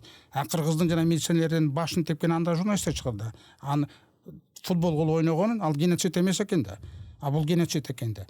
Взаимный болгон ал жерде. Геноцид деген башка. Геноцид деген мамлекет жасаганды геноцид дейт. Мамлекет атайын мына геноцид. Еврейдин баарын кырыш керек деп Гитлер айтты. Ни одного еврея не должно остаться. Все, это геноцид. Это геноцид. А бу жерде андай болгон эмес да. Это взаимно, это просто грязня была, это просто была стычка, это просто эме болуш керек. Ошону мындай фейк кылып туруп айт. Ошону мен эми Рысбек Омурзак ошонун баары тең далил менен на фактическом основе кылбадыбы. Ошону жана эксгумация кылып атканда туруптарды Россиялар отказ берген. Биз буга катышпайбыз, не ту сторону, Өзбекке жаман көрүнөбүз, тигинси кыргызды жаман көрөбүз. Анан кийин аны эмне кылышты? Кытайга кайрылышты. Кытай объективный. Кытай ошонун баарын тең далилдебеди. Это все подтверждено. Туруптун ошону эмне үчүн жана кыргыз деген эмне үчүн ошо кыргыздын жанагы жоголуп кеткен учурунда бергенде розыскага мен атам жоголду, мен иним жоголду, балам жоголду деген ошонун генетический менен ошол өлүктөрдөн чыгып атпайбы? Якобы өзбектин өлүктү кыргыздын эмеси болуп атпайбы? Это доказано Рысбек Омурзактын китебинде. Подтверждено. Атамбаевдин учурунда Отунбаевага жаккан эмес бул, Текебаевга жаккан эмес китеп. Анан кийин 4 жолу сотко берген муну. 4 жолу. 4 было судебный процесс. Эчтеке ала алган жок. Потому что факты доказаны. Аракет кылды. Баарын чыдады да, баарын өттү да, кичине, конечно, ал эме кылды. Үнүн жоготуп койду. Перед стрессов мына үнүн чыкпай калды, жана аппарат менен жүрөт. Бирок Ташиев келгенде, мына Ташиев ошонун баарын тең кайта козгободу. Все начал же. Китепти чыгарышты. Мына уже полностью чыгарды, 5 качка көпүрө жоголу. 2 китеп чыкты. Это выдающееся журналистское расследование деп коет. Иликтөө, журналисттин иликтөөсү. Баягы учурунда Хиросиманы ушундай эметкен. Японецтер эмес. Американец жасаган Хиросиманы. Херст деген.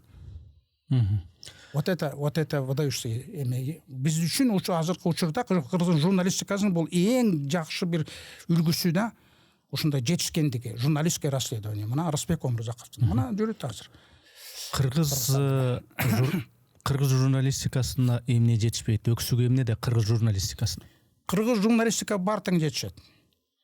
Кыргыз журналистиканын бар тең бар. Кыргыз журналистиканын эр жүрөк журналисттер бар. Кыргыз журналистиканын ичинде лапай таксырлар бар. Кыргыз журналистиканын ичинде жанагындай флюгер болгон редакторлор бар, газетте отурат. Ал мындай отурат да, мындай отурганда сол жагынан Тазбаймат, оң жагынан Арзымат.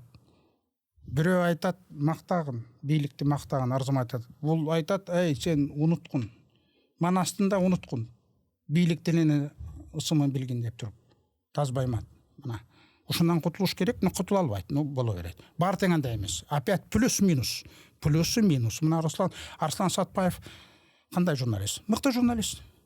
Улап атат. Бирок муну азыр таптакыр азыр басып салса, мына газетин жаптырып салса, бүттү, какой-то баланс кылып атат бул. Ошондой лавировать этип эметип атат. Бирок молодец бул. Журналисттердин үлгүсү жанагы Эшимканов.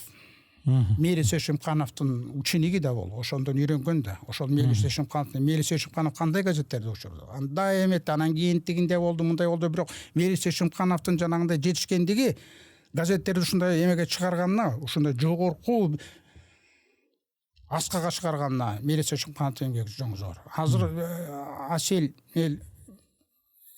жубайы Асель Эшимханова менден кандидатский жактап атат. Мен руководительмен. Вклад Мелисы Эшимханова в кыргызскую отечественную журналистику. Мына. Ушундай темада. Унутулбайт. Кайсы журналисттердин жазганын окуйсуз бүгүнкү күндө? Кайсы журналисттин көрсөтүүсүн көрөсүз? Кайсы журналисттин радиодон уктуруусун угасыз сиз? Кайсы журналисттер? Эрнест Кыязов 5 каналда жетектеп турганда, ошонун эмесин мен укчумун. Ошо жерде даже мен иштегенмин, өзү мени чакырган. Эрнест Кыязов. Ошо мени чакырган, редко чакырат да, ошону коркпой, үркпөй чакырып. А мисалы ага чейин мени НТС чакырган. НТСте передача алып барганмын. Анан кийин ал жерде алып барып туруп Кумторго жеткенде, Кумторду чындыкты айта баштаганда, чындыкты Кумтор боюнча. Кумтор. Центера жанагы эмелер боюнча сразу тияктан жетекчиден чечим чыгарды. Кетиргиле муну деп туруп. Мен прекратили контакт. Анан кийин Эрнест Кыязов мени кызмат кылып, Эрнест Кыязовдо 1-2 жылда иштедим. Эрнест Кыязов кеткенче. Кеткенден кийин мен да кеттим ал жерде, уже болбой калды. Ошон үчүн мен кайсын жакшы көрөм? Мен профессиональный журналисттерди сыйлайм. Неважно, где он работает. Он может работать и в государственных структурах. 5 канал это все-таки мындай оппозиционный канал эмес болчу, правильно? Туура эле болчу да. Бирок ошондой анан кийин мына Арслан Сатпаевди жактырам. Арслан Сатпаевди как журналист, как редактор катары. Редактор болгондон кийин ал көзү көп жазбайт. Кээде жазат, псевдониммен жазып коет да, жактар. Бирок ал жана уюштурат. Жаза тургандарды уюштурат да. Анан кийин Мырзакат Тыналиев редактор болуп турду. Кыргыз туушунда редактор болуп турду. Ал мен бир кезде мен студентим болгондо, эң биринчи эметеги университетте журналистиканы окуганда, мына бул өзү честный адам. Өзүнүн эмесин саткан жок. Өзүнүн эмесин саткан жок, ошо эметти. Мамлекеттик газетке иштеди, жакшы иштеди эметти мына. Ал уже алда аксакалга жетип калды. Ошол дагы кимдерди? Ну, конечно, жанагы Рысбек Өмүрзаков, анан ошо окшогон эмелерди. Иликтөө Улан Негизбаев да мыкты журналист болчу. Улан Негизбаев этеди. Алишер Саипов жана өзбек журналист эмеде наркобизнести баштаганда ошо наркотик эмелери наркобарондор өлтүрүп салышпады муну. Ал мынтип жазган да ошорунда. Из Аша легче попасть в Пекин, чем в Ташкент. Өзү улуту это өзбек. Анан кийин өзбекче да жазчу, кыргызча да жазчу, эмеде орусча да жазчу, англисча да. Карабайсыз сындап ошону таможнядан эметкен. Бирок аны тиги наркобизнеске жеткенде, анан ошондо эметип атканда айттым, лучше не лезь в эту сферу. Сиз ушу бүгүнкү күндө кимди көрүп атасыз, угуп атасыз, жазганын окуп атасыз деген себеби бүгүнкү реалдуулукту сиздин көзүңүз менен мындай билгим келгени да, мына блогерлер деген чыкты. Ошо блогерлер эл оозуна алынып, анан кийин айрымдары мындай депутат болуп да келишти. Бул деген сөз мындай элдин арасында популярдуу деген сөз. Ошону Кубан Мамбеталиев билеби экен деген ойдо мен сурадым да. Мисалы үчүн Ыдырыс Исаков, жана депутат болуп келди, Эрулан Көкөловду билесиз. Аларды көрүп жүрөсүз. Көрдүм, аларды көрдүм. Кантип көрбөйсүң аларды? Ыдырыс Исаков молодец. Улукбек деген Матраимовдун эмесин эметкен да, оштон жакшы. Настоящий журналист мына Ыдырыс Исаков. Мамакеевдин эмесин сындаган ошо молодец. Улукбектичи, Улукбек деген. Кайсы Улукбек? Бабакуловбу? Жок, Улукбекти фамилиясы ким? Улукбек Карыбек уулу. Жок, андайды мен окуган эмесмин, окуган эмесмин. Ону просто мага жеткен жок го, видимо, ал жөнүндө информация, мындай агитация. Момундай бар экен деп турат. Даданов деген. Базлакунованы Умар Даданов деген. Жок, анан окуган эмесмин. Базлакунованы билет экен. Жок. Жанагы не сахар дегенди, конечно, көрүп турчумун. Көкөлөвдүн депутат болуп келди, эме кылды. Мына керек ошентип журналисттер эмес. Бирөтөнү журналисттер мына чыкканда Жанар Акаевге окшоп туруп, анан кийин журналисттер да өчүп калат. Журналисттик жагы өчүп калат. Ну мейли эми саясатчы болуп кете берсин ал. Ладно. Жанар Акаев. учурунда. Ыңгайсыз суроолор деген ошол. Кече жакындагы эле мурда Азаттыкта иштеп кеткен, бирок азыр иштебей калган Айбек Бийбосуновдун президент деген тасмасын бир нече көргөн жоксуз. Көп айтып атат, мен көрө элекмин аны. YouTube'да чыкты дедиби? YouTube'да го. Ооба, YouTube'да. Мен мындай, мен газет жана киоскке чыккан газеттердин баарын окуйм жума сайын, атайын барып туруп баарын алам да. Так. Даже эмени жанагы иногда жана Суперинфону алып туруп, Суперинфо дейби жанагы. Базар жөнүндө жазган ошону алып эме жакшы эме болсо алып окуйм да. Артисттер жөнүндө эмелер жазат. Анан кийин эмен жанагы Эркин Тоо газеттерде аны тиги киосктен сатпайт, эмеден пенсия ала турган жерден алам, тиги почтадан. Кыргыз Туусунда ошол жерден алам, анан Слово Кыргызстанда да ошол жерден алам. Телефонду көп видео чукулабайт экенсиз да? Жок, телефонду чукулабайм. Мен телефонду жанагы эмне үчүн чукулабайм? Жанагы WhatsApp деген бар да, WhatsAppка өткөндөн кийин мага телефондон мошенниктер чыгып эле.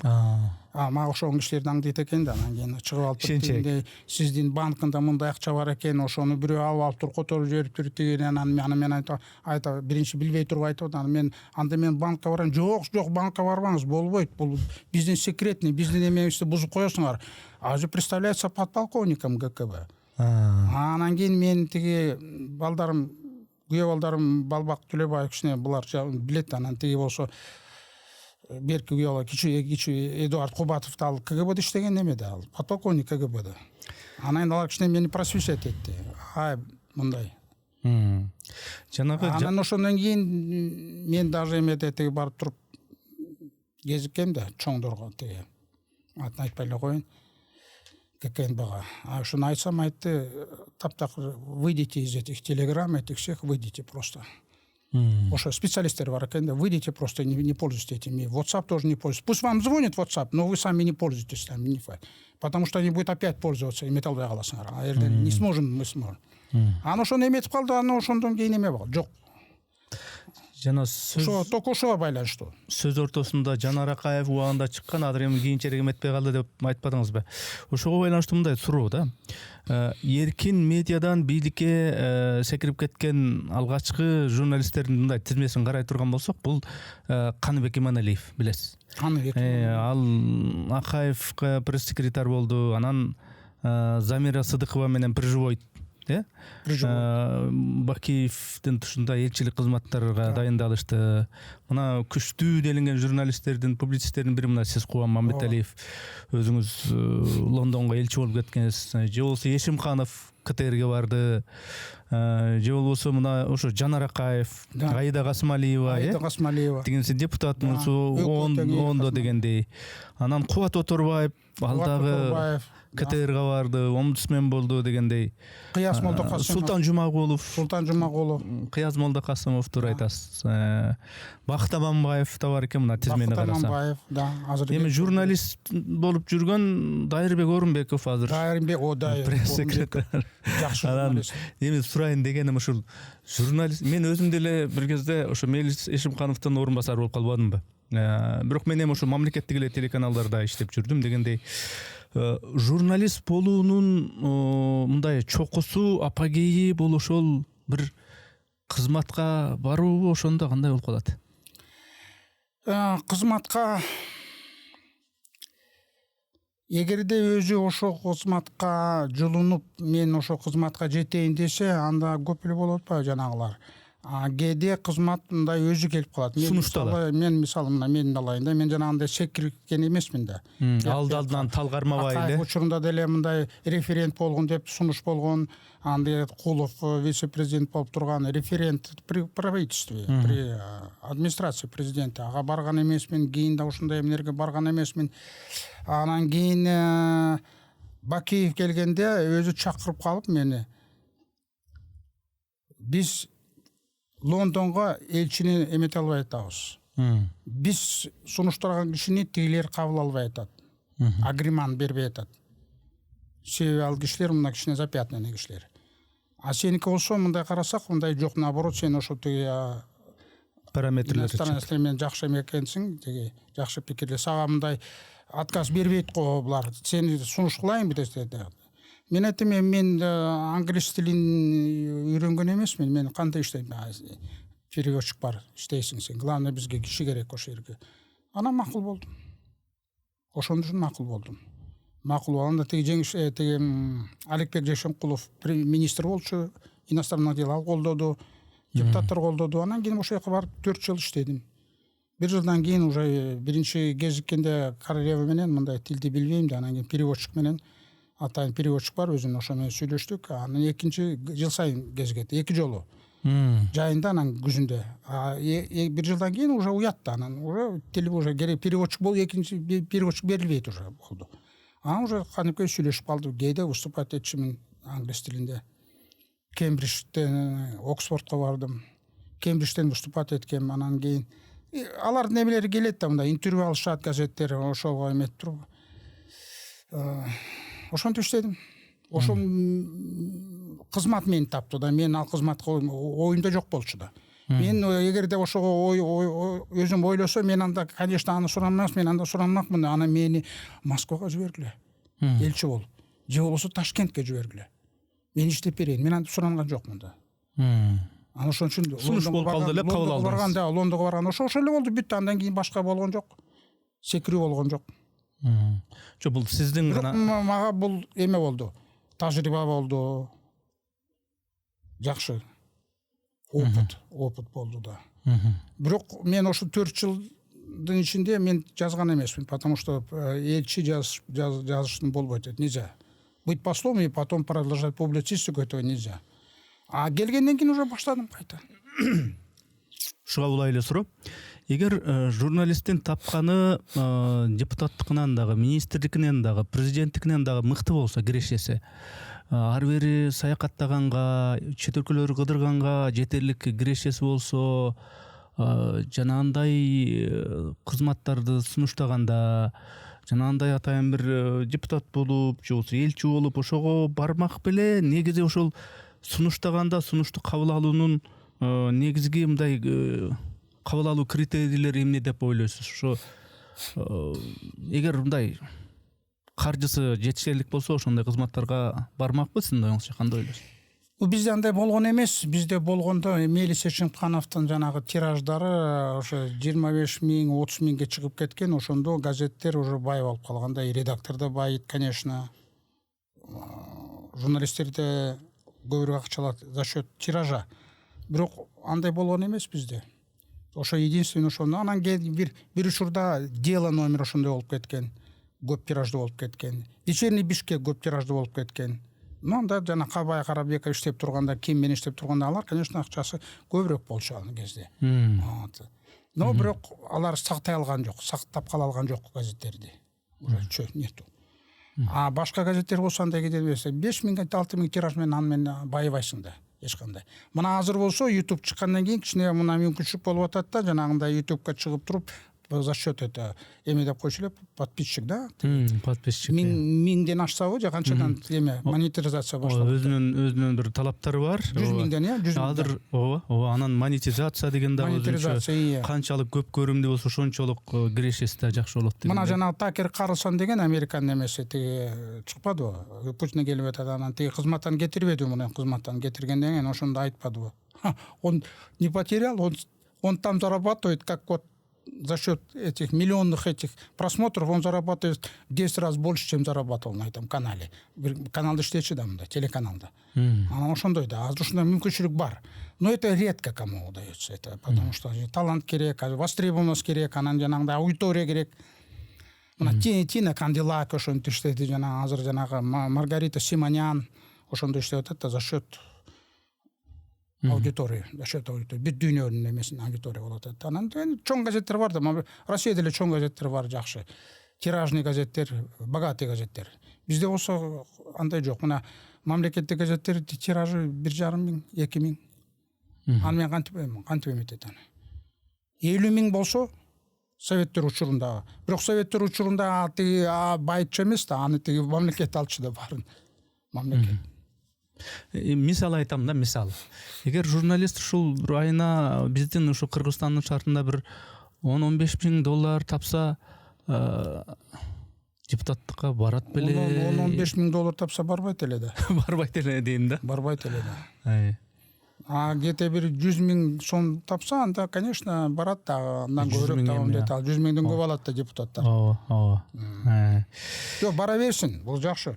Бул адамдын мындай Башка чөйрөнү умственный способности, мындай өзүнүн жөндөмдүүлүгү, мындай таланты, ошо менен барып туруп ошо башка кесипте эметип атат. Ну, адамгерчилигин жоготпош керек бир да чети бул өзүнүн. тандоодо эмичи. Тандоодо. Тандоодо эми ал жагын көрөт, бул жагын көрөт, эми бул тандоого эми. Мына Жанар Акаев жакшы эле журналист болду, анан кийин тияка баргандан кийин жакшы эле депутат болду. Ооба, эми жаман эмес, жаман эмес. Жаман эмес да. Жаман эмес. Өкүлөв деле ошондой. Ооба. Кайта келдиби? Кокулов келди, башка Жанар Акаев келген жок, а? Жанар келди. Дагы келди. Депутат болду. Это значит, это признано это. Эл шайлайт да. Ооба. А парламенттик шайлоолорго кандай абай салып көз салып турдуңузбу мындай? Мен жанагы бизде өткөрүлгөн мониторинг деген бар болчу. Где-то 12 мониторинг болду. Ошонун баарына тең мен координатор болгом. 99-жылдан башталган да. Жок, мына кечеги жакында болуп өттү. Жок, уже карап калбадым уже. Уже башкалар өтүп атат уже. Мурун жаш кезинде ошонун баарын тең мен координатор болгом. Анан кыргыз элинин өзүнүн мүнөзү тууралуу, деги эле кыргыз калкы тууралуу бир суроо берейин деп атам.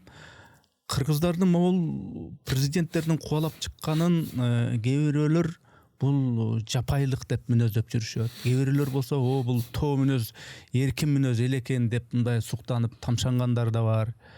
Ушул кыргыздардын ушул президенттердин кубалап чыкканын, улам бир келсе улам айдаганын, ушул тенденцияны сиз кандай баалайт элеңиз? Бир казактардын бир политологдор бар да, айтпай эле коеюн, ошол мага айтканда, жана революция болгондо. Вы какие-то вы какие-то дикие. Вот президент нормальный, президент, ну что там? Иштете койбой эле. А что вы это выгнали его? Мен ошондой айткам. А что ты, говорю, за моего президента, за нашего кыргызского президента болеешь? В чем дело? Ты за своего болей. Наш президент хоть ограничен сроками, а ваш президент-то сидит вечно же. И как вы под ним пляшете, под этим президентом? Мы же не говорим же об этом же. И что? Ты давай занимайся своим президентом. Нет вот этой дикая страна, надо президента вот так. А что, президент надо вечно ждать? Туркменбаш, чем вы отличаетесь от Туркменбаши? Ничем не отличаетесь. И узбеки. Да. Но ошондой эмеде журналисттердин бизге көз карашы ушундай да. Бирок Малашенко деген Алексей Михайлович Малашенко, академик, Россиядан жакын дос болгондо, ошондо биринчи революция болгондо бизде 5-жылда айтканда случайно деген. Это у вас получилось случайно. Больше такого не повторится. Экинчи болгондо элгандыгы кол көтөрдү. Я все поднимаю руки. Я признаю свое поражение. Я был неправ. Это не случайность, это закономерность для кыргызского народа. Это только надо отдать должное. Это браво кыргызскому народу, ошентип айткан да. Надан эле ошондой болгон. Мунун суктаныш керек. Эл жанагы эле Арстанбекти айтып атпайм, кайта эле Арстанбекке такалып атабыз. Эл менен бийиксиң, элден чыксаң кийиксиң, качасың деген сөз да. Качасың деген эл менен кийиксиң, кийиктен качат да. Беглец. Беглец, феномен беглецов Кыргызстанда болгон. Анан кыргыздын мүнөзү мындай, кандай десем, мындай ироничный, мындай өзүн критика кылган эл. Өзүн мындай көп мактанып еврейге окшош да. Еврей да ошондой да. Өзүн мындай сындайт. Мына бир мисал катары эмени айтып берейин. Анекдот. Базарда мээлер сатылып атат. Ар кайсы улуттун мээлери болду. Бир жерде это японский. О, это же Toyota, это же дорогой, это значит там $10 000 стоит. Дальше. Американский. О, это же демократия, это же $15 000 стоит. Потом немецтин. О, это вообще 20 000, это же Мерседес, вы что? Это даже в Африке Мерседес, 20 000. Анан кийин кыргыздын мээси 25 000. Ты таң калат да. Вы что, идиоты что ли? Здесь Мерседес, там демократия, там на что это, а здесь что? Они говорят, это в масле. Масловый. Они еще не работали. Ким чыгарат ошону? Кыргыздар чыгарат ошону да. Эми ушуга үндөш дагы бир суроо берип коеюн. Подкастыбыздагы жыйынтыкта алып калды. Бир эки суроом бар. Мына бул азыркы тандем Садыр Жапаров жана генерал Камчыбек Ташиевдин ушул мындайча айтканда эки дос деп дагы баягы өзүбүзгө ирония алуу карайбыз деп атпайбызбы? Эки достун бийлиги деп позитивдүү маанайда дагы кээде какшык маанайда да айта коюп жүрүшөт кыргыздар. Ошондой башкарууда жашап атабыз. Сонун иштер болуп атат, жолдор салынып атат, айлыктар берилип атат, ипотекага үйлөр берилип атат, бала бакчалар салынып атат, парктар салынып атат. Деги койчу баардык жерде эле күпүлдөп чакылдаган мындай темп деп ушундай алкагандар дагы жок эмес, көп десек да болот. Кээ биркилер айтып атат, эми ушундай темп менен кете берсе 2035 жылга чейин иштесе сонун болот эле дегендер дагы мындай болуп атат. Кандай карайсыз ушуга? Бул мындай, бул тема бийлик менен демократия, бийлик менен эл, бийлик эл, демократия ортосунда. Бул мындай да, учурунда бизде Бакиев менен Куловдун тандеми бар болчу. 1 жылдан кийин бузулду тандем, 1 жылдан кийин. Бул болсо 1 жылдан ашты. Азыркы тандем, бул башка тандем болуп атат. Жакшы тандем болуп атат. Жана сен айткан туура, жана жол салынып атат, теги салынып атат. Бирок эки нерсе бар, ошону айтып коюшум керек. Эки нерсе ушул күнгө чейин жасалбаган нерсе, ушул күнгө чейин баштан айтып кет, Акаевден бери айтылып кеткен жерде жол, темир жол, Кытай менен темир жол. Мына буйрса ишке ашып атат бул. Раз, бир. Экинчиден Камбарата ГЭС ошондон бери айтылып атат. Камбарата ГЭС болсо бизде жана токтогул эмес, суу сактагыч эме болот. Анан кийин өзбектөргө да суу берилет, казактарга да суу берилет, ушундай сонун болот, ушу тияктан тиякка өтөт деп тур. Мына экинчи маселе бу чечилип атат. Жакында президент айтты, мына Камбарата ГЭС демесек, бүттүн жана проблема бары чечилет. Уже акча бөлүндү. По-моему, Всемирный банктан бөлүндү ошо акча. Анан кийин тиги кимде Казакстанда бөлүп атат акчаны, Өзбекстанда бөлүп атат акча, себеби аларга выгодно суу алыш. Суу деген бул хлопок. Суу деген бул жашоо. Да, бул деген жашоо. Бизге да, бизге болсо суу спокойно тиякка да жетет, биздин электричество жетет, биздин электро маселеси биз жалдырап сурабай калабыз алардан. Чечилип атат. Бул чоң маселе. Мына жол, анан кийин мына Камбарата ГЭС чечиле турган. Чегарачы? Чегара буйрса чечилди го чегара. Өзбек менен чечилди, тажик менен да чечилди. Мына токтободу бу. Болду, булар келгенде бир болду, жана Тажикстан эмесине болду, өзбектер менен болду. Азыр чечилди нормально, азыр кайта чогулуп туруп, майрам тиги Нооруз майрамда чогулуп, жыргап эметип, плов жеп эметип атышпайбы. Бул плюс. Бул плюс, анан кийин дагы бир чоң плюс. Чоң плюс. Азыркы бийлик Кытай менен мамилени бузган жок. Анан Россия менен да бузган жок. Кытай өкөнүн тилин таап, жакшы мамиле кылып атат. Путин мына мактап атпайбы биздин эмебизди, президент. Путин жакшы сыйлап, жакшы мактап атпайбы. Барып туруп эле комузду белек кылып атат. Анан кийин Кытайдын эмеси мамиле кылып атат, жакшы мамиле кылып атат. Биз туура мамлекеттин саясатын, чет өлкөлөр менен болгон саясатын туура жүргүзүп атабыз. Тышкы саясатты. Кытай менен дагы, эме менен дагы. Америка менен эметкен жерибиз жок, зачем биз Америка эметкен, анан кийин санкция кылып тигини кылат, Америка менен сактап эметип атабыз, аракет кылып атабыз. То ушундай многовекторный деп коет муну. Не одновекторный, многовекторный, но в разумных пределах. Ошо эме жанагы логиканын негизинде эметип атат. Мактай турган жер ушул. Муну көрөбүз, эми жыйынтык болот да мындан кийин. Пока жанагындай эме жок. Мындай отклонение жок. Жанагындай отрицательный факторлар жок бу жерде. И журналисттерге де эметкен жанагы эми културада эметип атпайбы, журналисттерди камап атпайбы. Ну что ж, сөз боюнча анан жооп берет, эме кылат, анан камайт, чыгарат, ошондой болот атпайбы. Чыгарды го журналисттердин көбү. Сиз ушул Орусия жөнүндө айтканда, Путин жөнүндө айтканда, Кытай жөнүндө айтканда мындай позитивдүү маанайда жакшы нерселерди айттыңыз, мен мындай байкап отурсам. Анан мындай Батыш, Америка десе негедир мындай кыртышыңыз сүйбөгөндөй да. Негизи кандай ушул Батыш, Америка болгон мамилебиз, тышкы саясатыбыз кандай болуш керек деп ойлойсуз? Биздин саясатчылар бир нерсени байкаш керек да, Европанын тарыхын жакшы изилдеш керек да, үйрөнүш керек. Болгон эмесин. Европада дайыма жанагындай улутчулдук, нацизм башталган, анан кийин фашизмге алып бара турган. Ошонун баарын башталган Германия Германиядан башталган. Биринчи да согуш, экинчи да согуш, андан мурункудагы эмелер Германиядан башталган да. Германия өзүн ушундай алып жүрөт да, мы великая нация. Мы арийская нация. Чистка нация кылабыз деп, арий деп. А биздин болсо ура патриоттор, макол патриоттор деп коем булар. Макол да айтыш керек да, макол деп тур.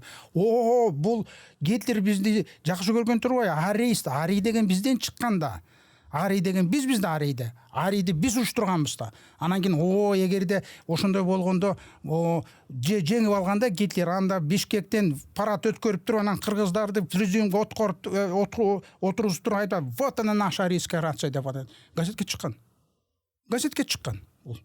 Жана Арслан Сатпаев ушундайды газетке чыккан, правильно делает. Ушундайды көрсөтүш керек да. Аны жок мен чыгарам десе башка жактан чыгарып калат, эмеден чыгарып калат. Бирок көрсөтүш керек. Газет редактордун эмеси ушуда. Көрсөтүш керек. Макон көрсөтүш керек. Акмактарды. Аны ошондой да. Анан кийин бул арий деген билбейт, арий кайдан чыккан арий деген. Арий деген Кыргыздан чыккан эмес.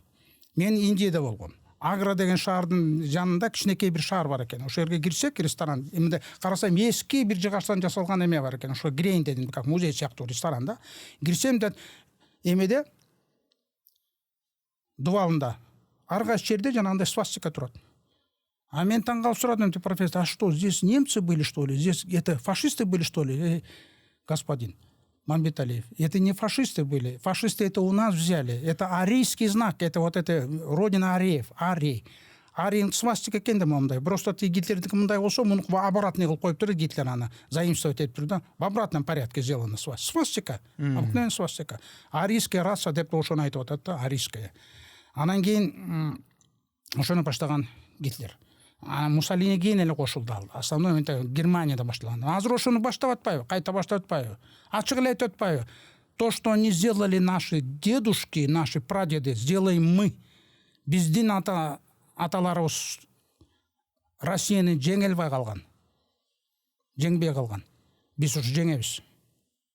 Азыр войсканы киргизебиз, аны эметебиз. Ушул эле идея фикс буларда башына турат да. А Германия это ведущая экономика.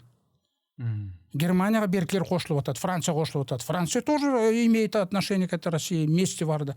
Өчү бар да Россиядан. Мы отомстим за Наполеона. Мы отомстим за Гитлера. Они вот хотят Россию. Российские ресурсы им нужно, российские Сибирь нужно, российские нефть, газ, все это нужно России. Уран нужен. Украинанын ураны керек буларга. Уран да Украинада, уран. Бизден Украинада уран да. Биздин уран менен 40 согуштан кийин жана атомный бомба биздин урандан жасалган. Себеби Украинанын урандары тиги разруха болуп калган. Согуштан кийин уже развалина болуп калган да жери. Восстанавливающий болуп калган да. Ошон үчүн уранды бизден мына Кажысай менен эмеден тапкан уранды, анан алып ошон атомный крепость деген китеп чыккан учурунда. Кийин анан запрещать этип койду аны. Библиотекадан алып салды. Анатолий Цацулин деген автор. Мына аларга уран керек. Мына сиз кезинде Кыргызстандын Улуу Британиядагы, Англиядагы элчиси болуп иштегенсиз. Да. Жашагансыз, көргөнсүз дегендей, ошол чөйрөнү, элди дегендей, саясатын көргөнсүз, кулк мүнөзүн көргөнсүз. Ошону көргөн адам катары айтсаңыз, ошол мейли ошол жана батыштын, жанагы Гитлердин жана нацизмин, Муссолинин нацизмин, улутчулдугун балакеттеринен алыс болушубуз керек экен. Бирок ошол Европадан, Америкадан ала турган мындай бир пайдалуу жактар кандай деп ойлойсуз? Барбы? Пайдалуу жактары мисалы Германиядан жанагы тартипти, жанагындай жолдору, имараттары, Байдла Сарноговичтин эмеси бар. Кыргыздар боз үйдүн жанына жатып алып туруп асманды карап турганда, Европа болсо таштан жол жасап, имараттар жасаганда на самом деле ошондой болгон да, потому что алар көчмөн эмес. Көчкөн ошондой болот. Көчмөн оз үйдүн жанында жатыш керек да, эме кылыш керек. Көчмөн боз үйдүгү жол салмак беле. Зачем жол? Ага жайыт керек да, пастбище керек да, жол эмес да. Все это закономерно да. Анан кийин ошондой үйрөнүш керек ошол жакта. Анан кийин мен тиги Америка деп едим, тиги Англиянын жанагы кыштактарында болдум да, көрдүм да. Анан кийин бир нерсе мага таң калган нерсе, мына биздин кыштактарга барганда асфальт жок, тиги жок, мындай обустроен эме жок да, мындай. А жерде болсо ар бир кичинекей болсо дагы өзүнүн немеси бар. Самоуправление деп коет да өзүнүн немеси. Ошол чогулуп алып туруп акчадан элден акча чогултуп эмесин эметип туруп тияктан да акча алат. Анан кийин жолду жасап койсонун, асфальт жол. Королору сопсонун. Бирок бир нерсени байкадым, булар жанагындай дубал койбойт экен да. Германияда болсо дубал коет. Бизге окшоп жана дубал тоспойт. Дубал мына бир үй турат, болду, ортосуна бир кичинекей бир арык өтөт, болду, ошол эле. Бири-бирине келе берет, ана кулпу жок. Ушунчалык деңгээл, ушун кыргыздар ошондой жашаса болот да. Илгери бирок кыргыздар ошондой эле жашачу да. Кыргыздар ошондой болчу да, кулпу салчу эмес. Алар деле ушунчалык сонун ынтымактуу. Анан элдери да башкача. Американын элдерин көрдүм мен. Америка 4 жолу болгом. Америкада жанагы кичинекей шаарларда элдери ушунчалык кыргыздарга окшош эмеде, жанагындай боорекер.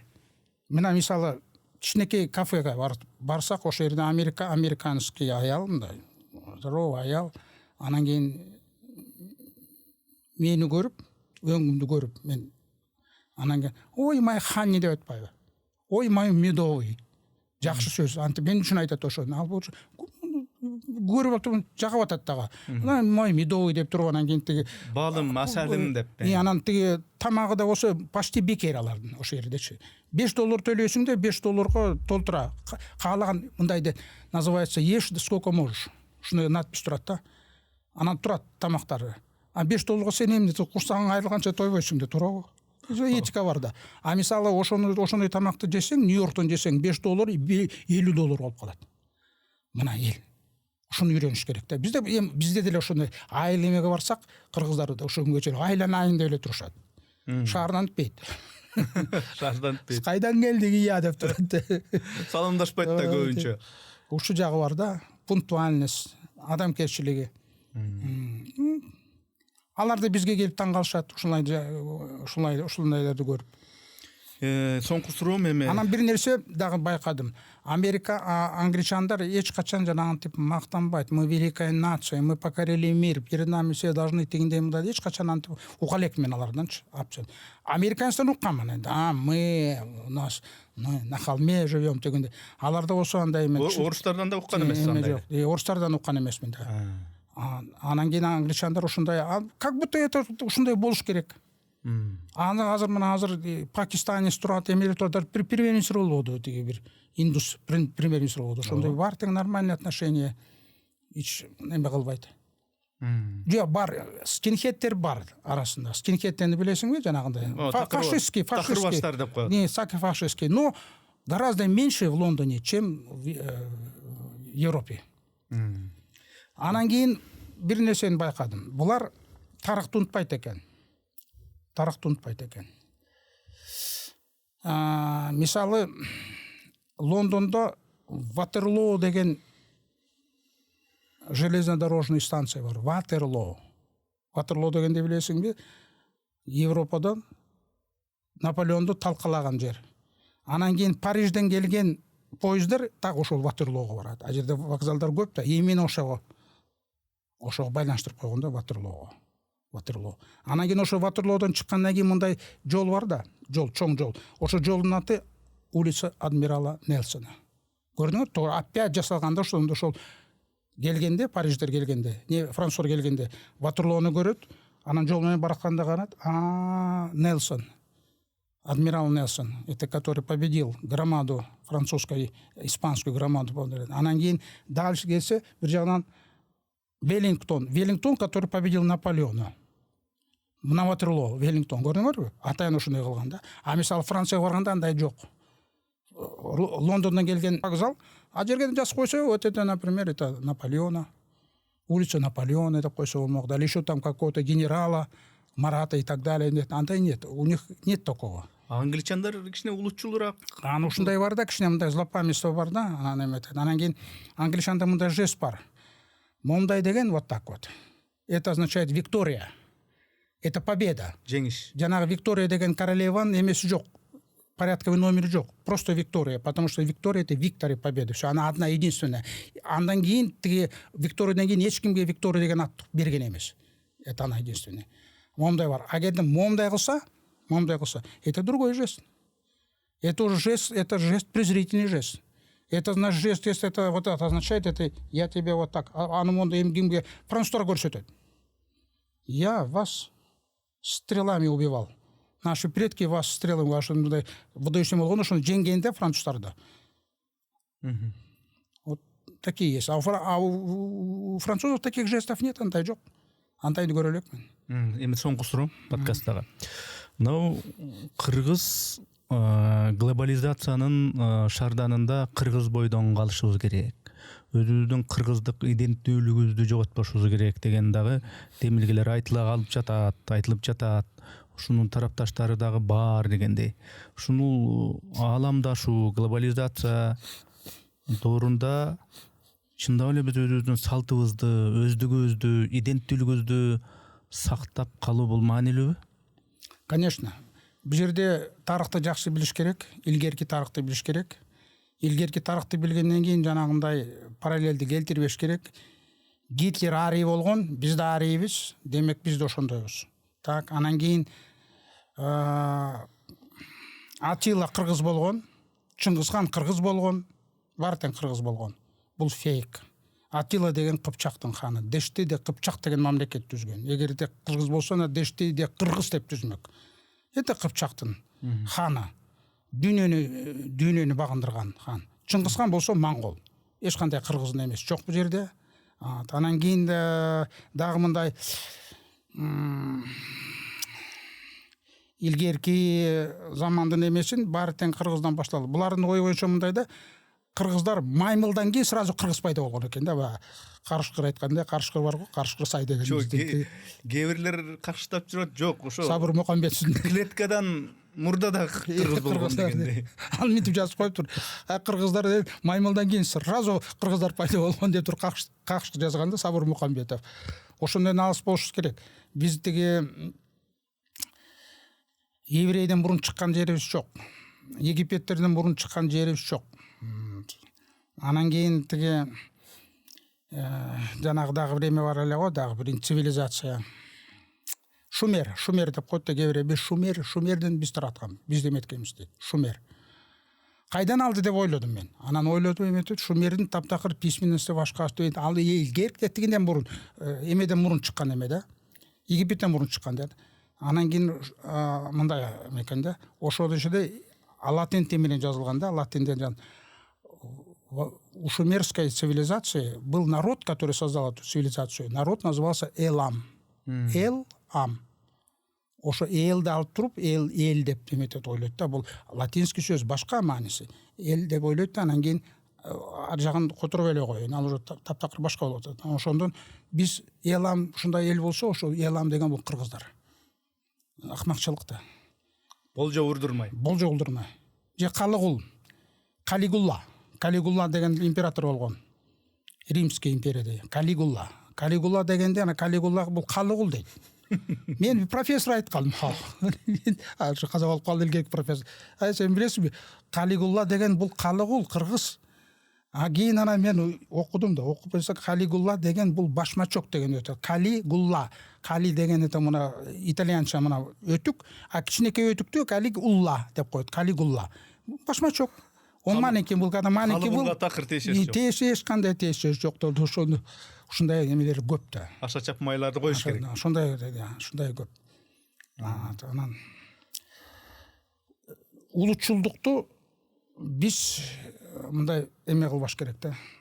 Үйдө коюп баарынан улутчулдуктан нацизм башталат. Нацизмден фашизмге алып барат бизди. Ошондо бизге кереги жок. Кыргыздын тилинен башка бизге эч кереги жок. Жетет бизде. Баарын кыргызча которобуз, кыргызча айтабыз, не получится. Тил буга моюн бербейт. Тил өзү регуляция кылат. Өзү регуляция кылып турат. Мына учурунда бизде галош деген сөзгө тийишпеди. Галош деген сөз кереги жок бул. Орус тилинен келген. Во-первых, орус тилинен эмес, немис тилинен келген галош. Суу баскыч деп коюш керек муну. Түштүктө калач эле деп коет. Суу баскыч кантип түштүктө? Калач. Галеш деген деген сөздө галеш. Суу баскыч деп коюш керек мына. Анан тротуар деген сөз орус тилинен, тротуар деген француз тилинен келген.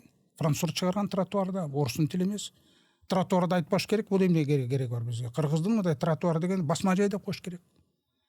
Кийин мен караштырсам, орустун эмесин окусам, 18 жылында так ушундай болуп турду. Один к одному. 18 жылында ошону жанагы русофилдер мынтип айтып турду.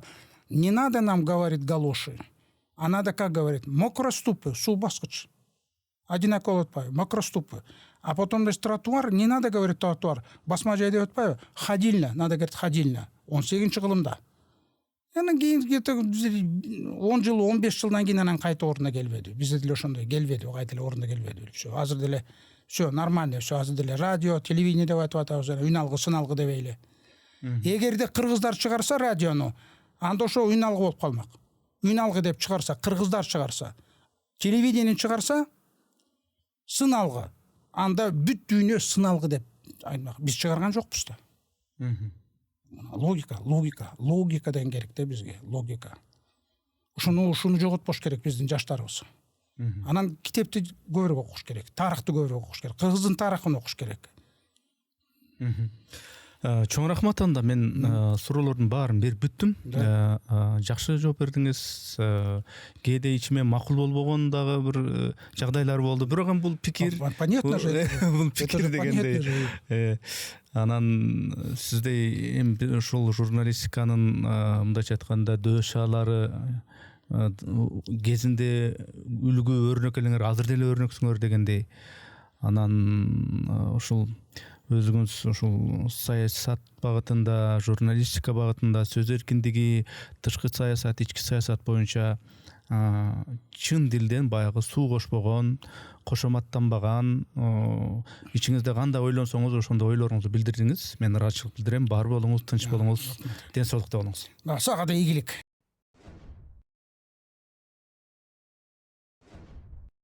Урматтуу катталуучуларым, биз мамлекеттен же бир коммерциялык уюмдардан каржыланбайбыз. Мээнетибизди каржылай колдонуу каалоочулар үчүн эсеп капчыктарды, номерлерди жазып койдук. Урматтуу достор, катталганыңыз, бөлүшкөнүңүз, жакса жакты деп басканыңыз биз үчүн маанилүү.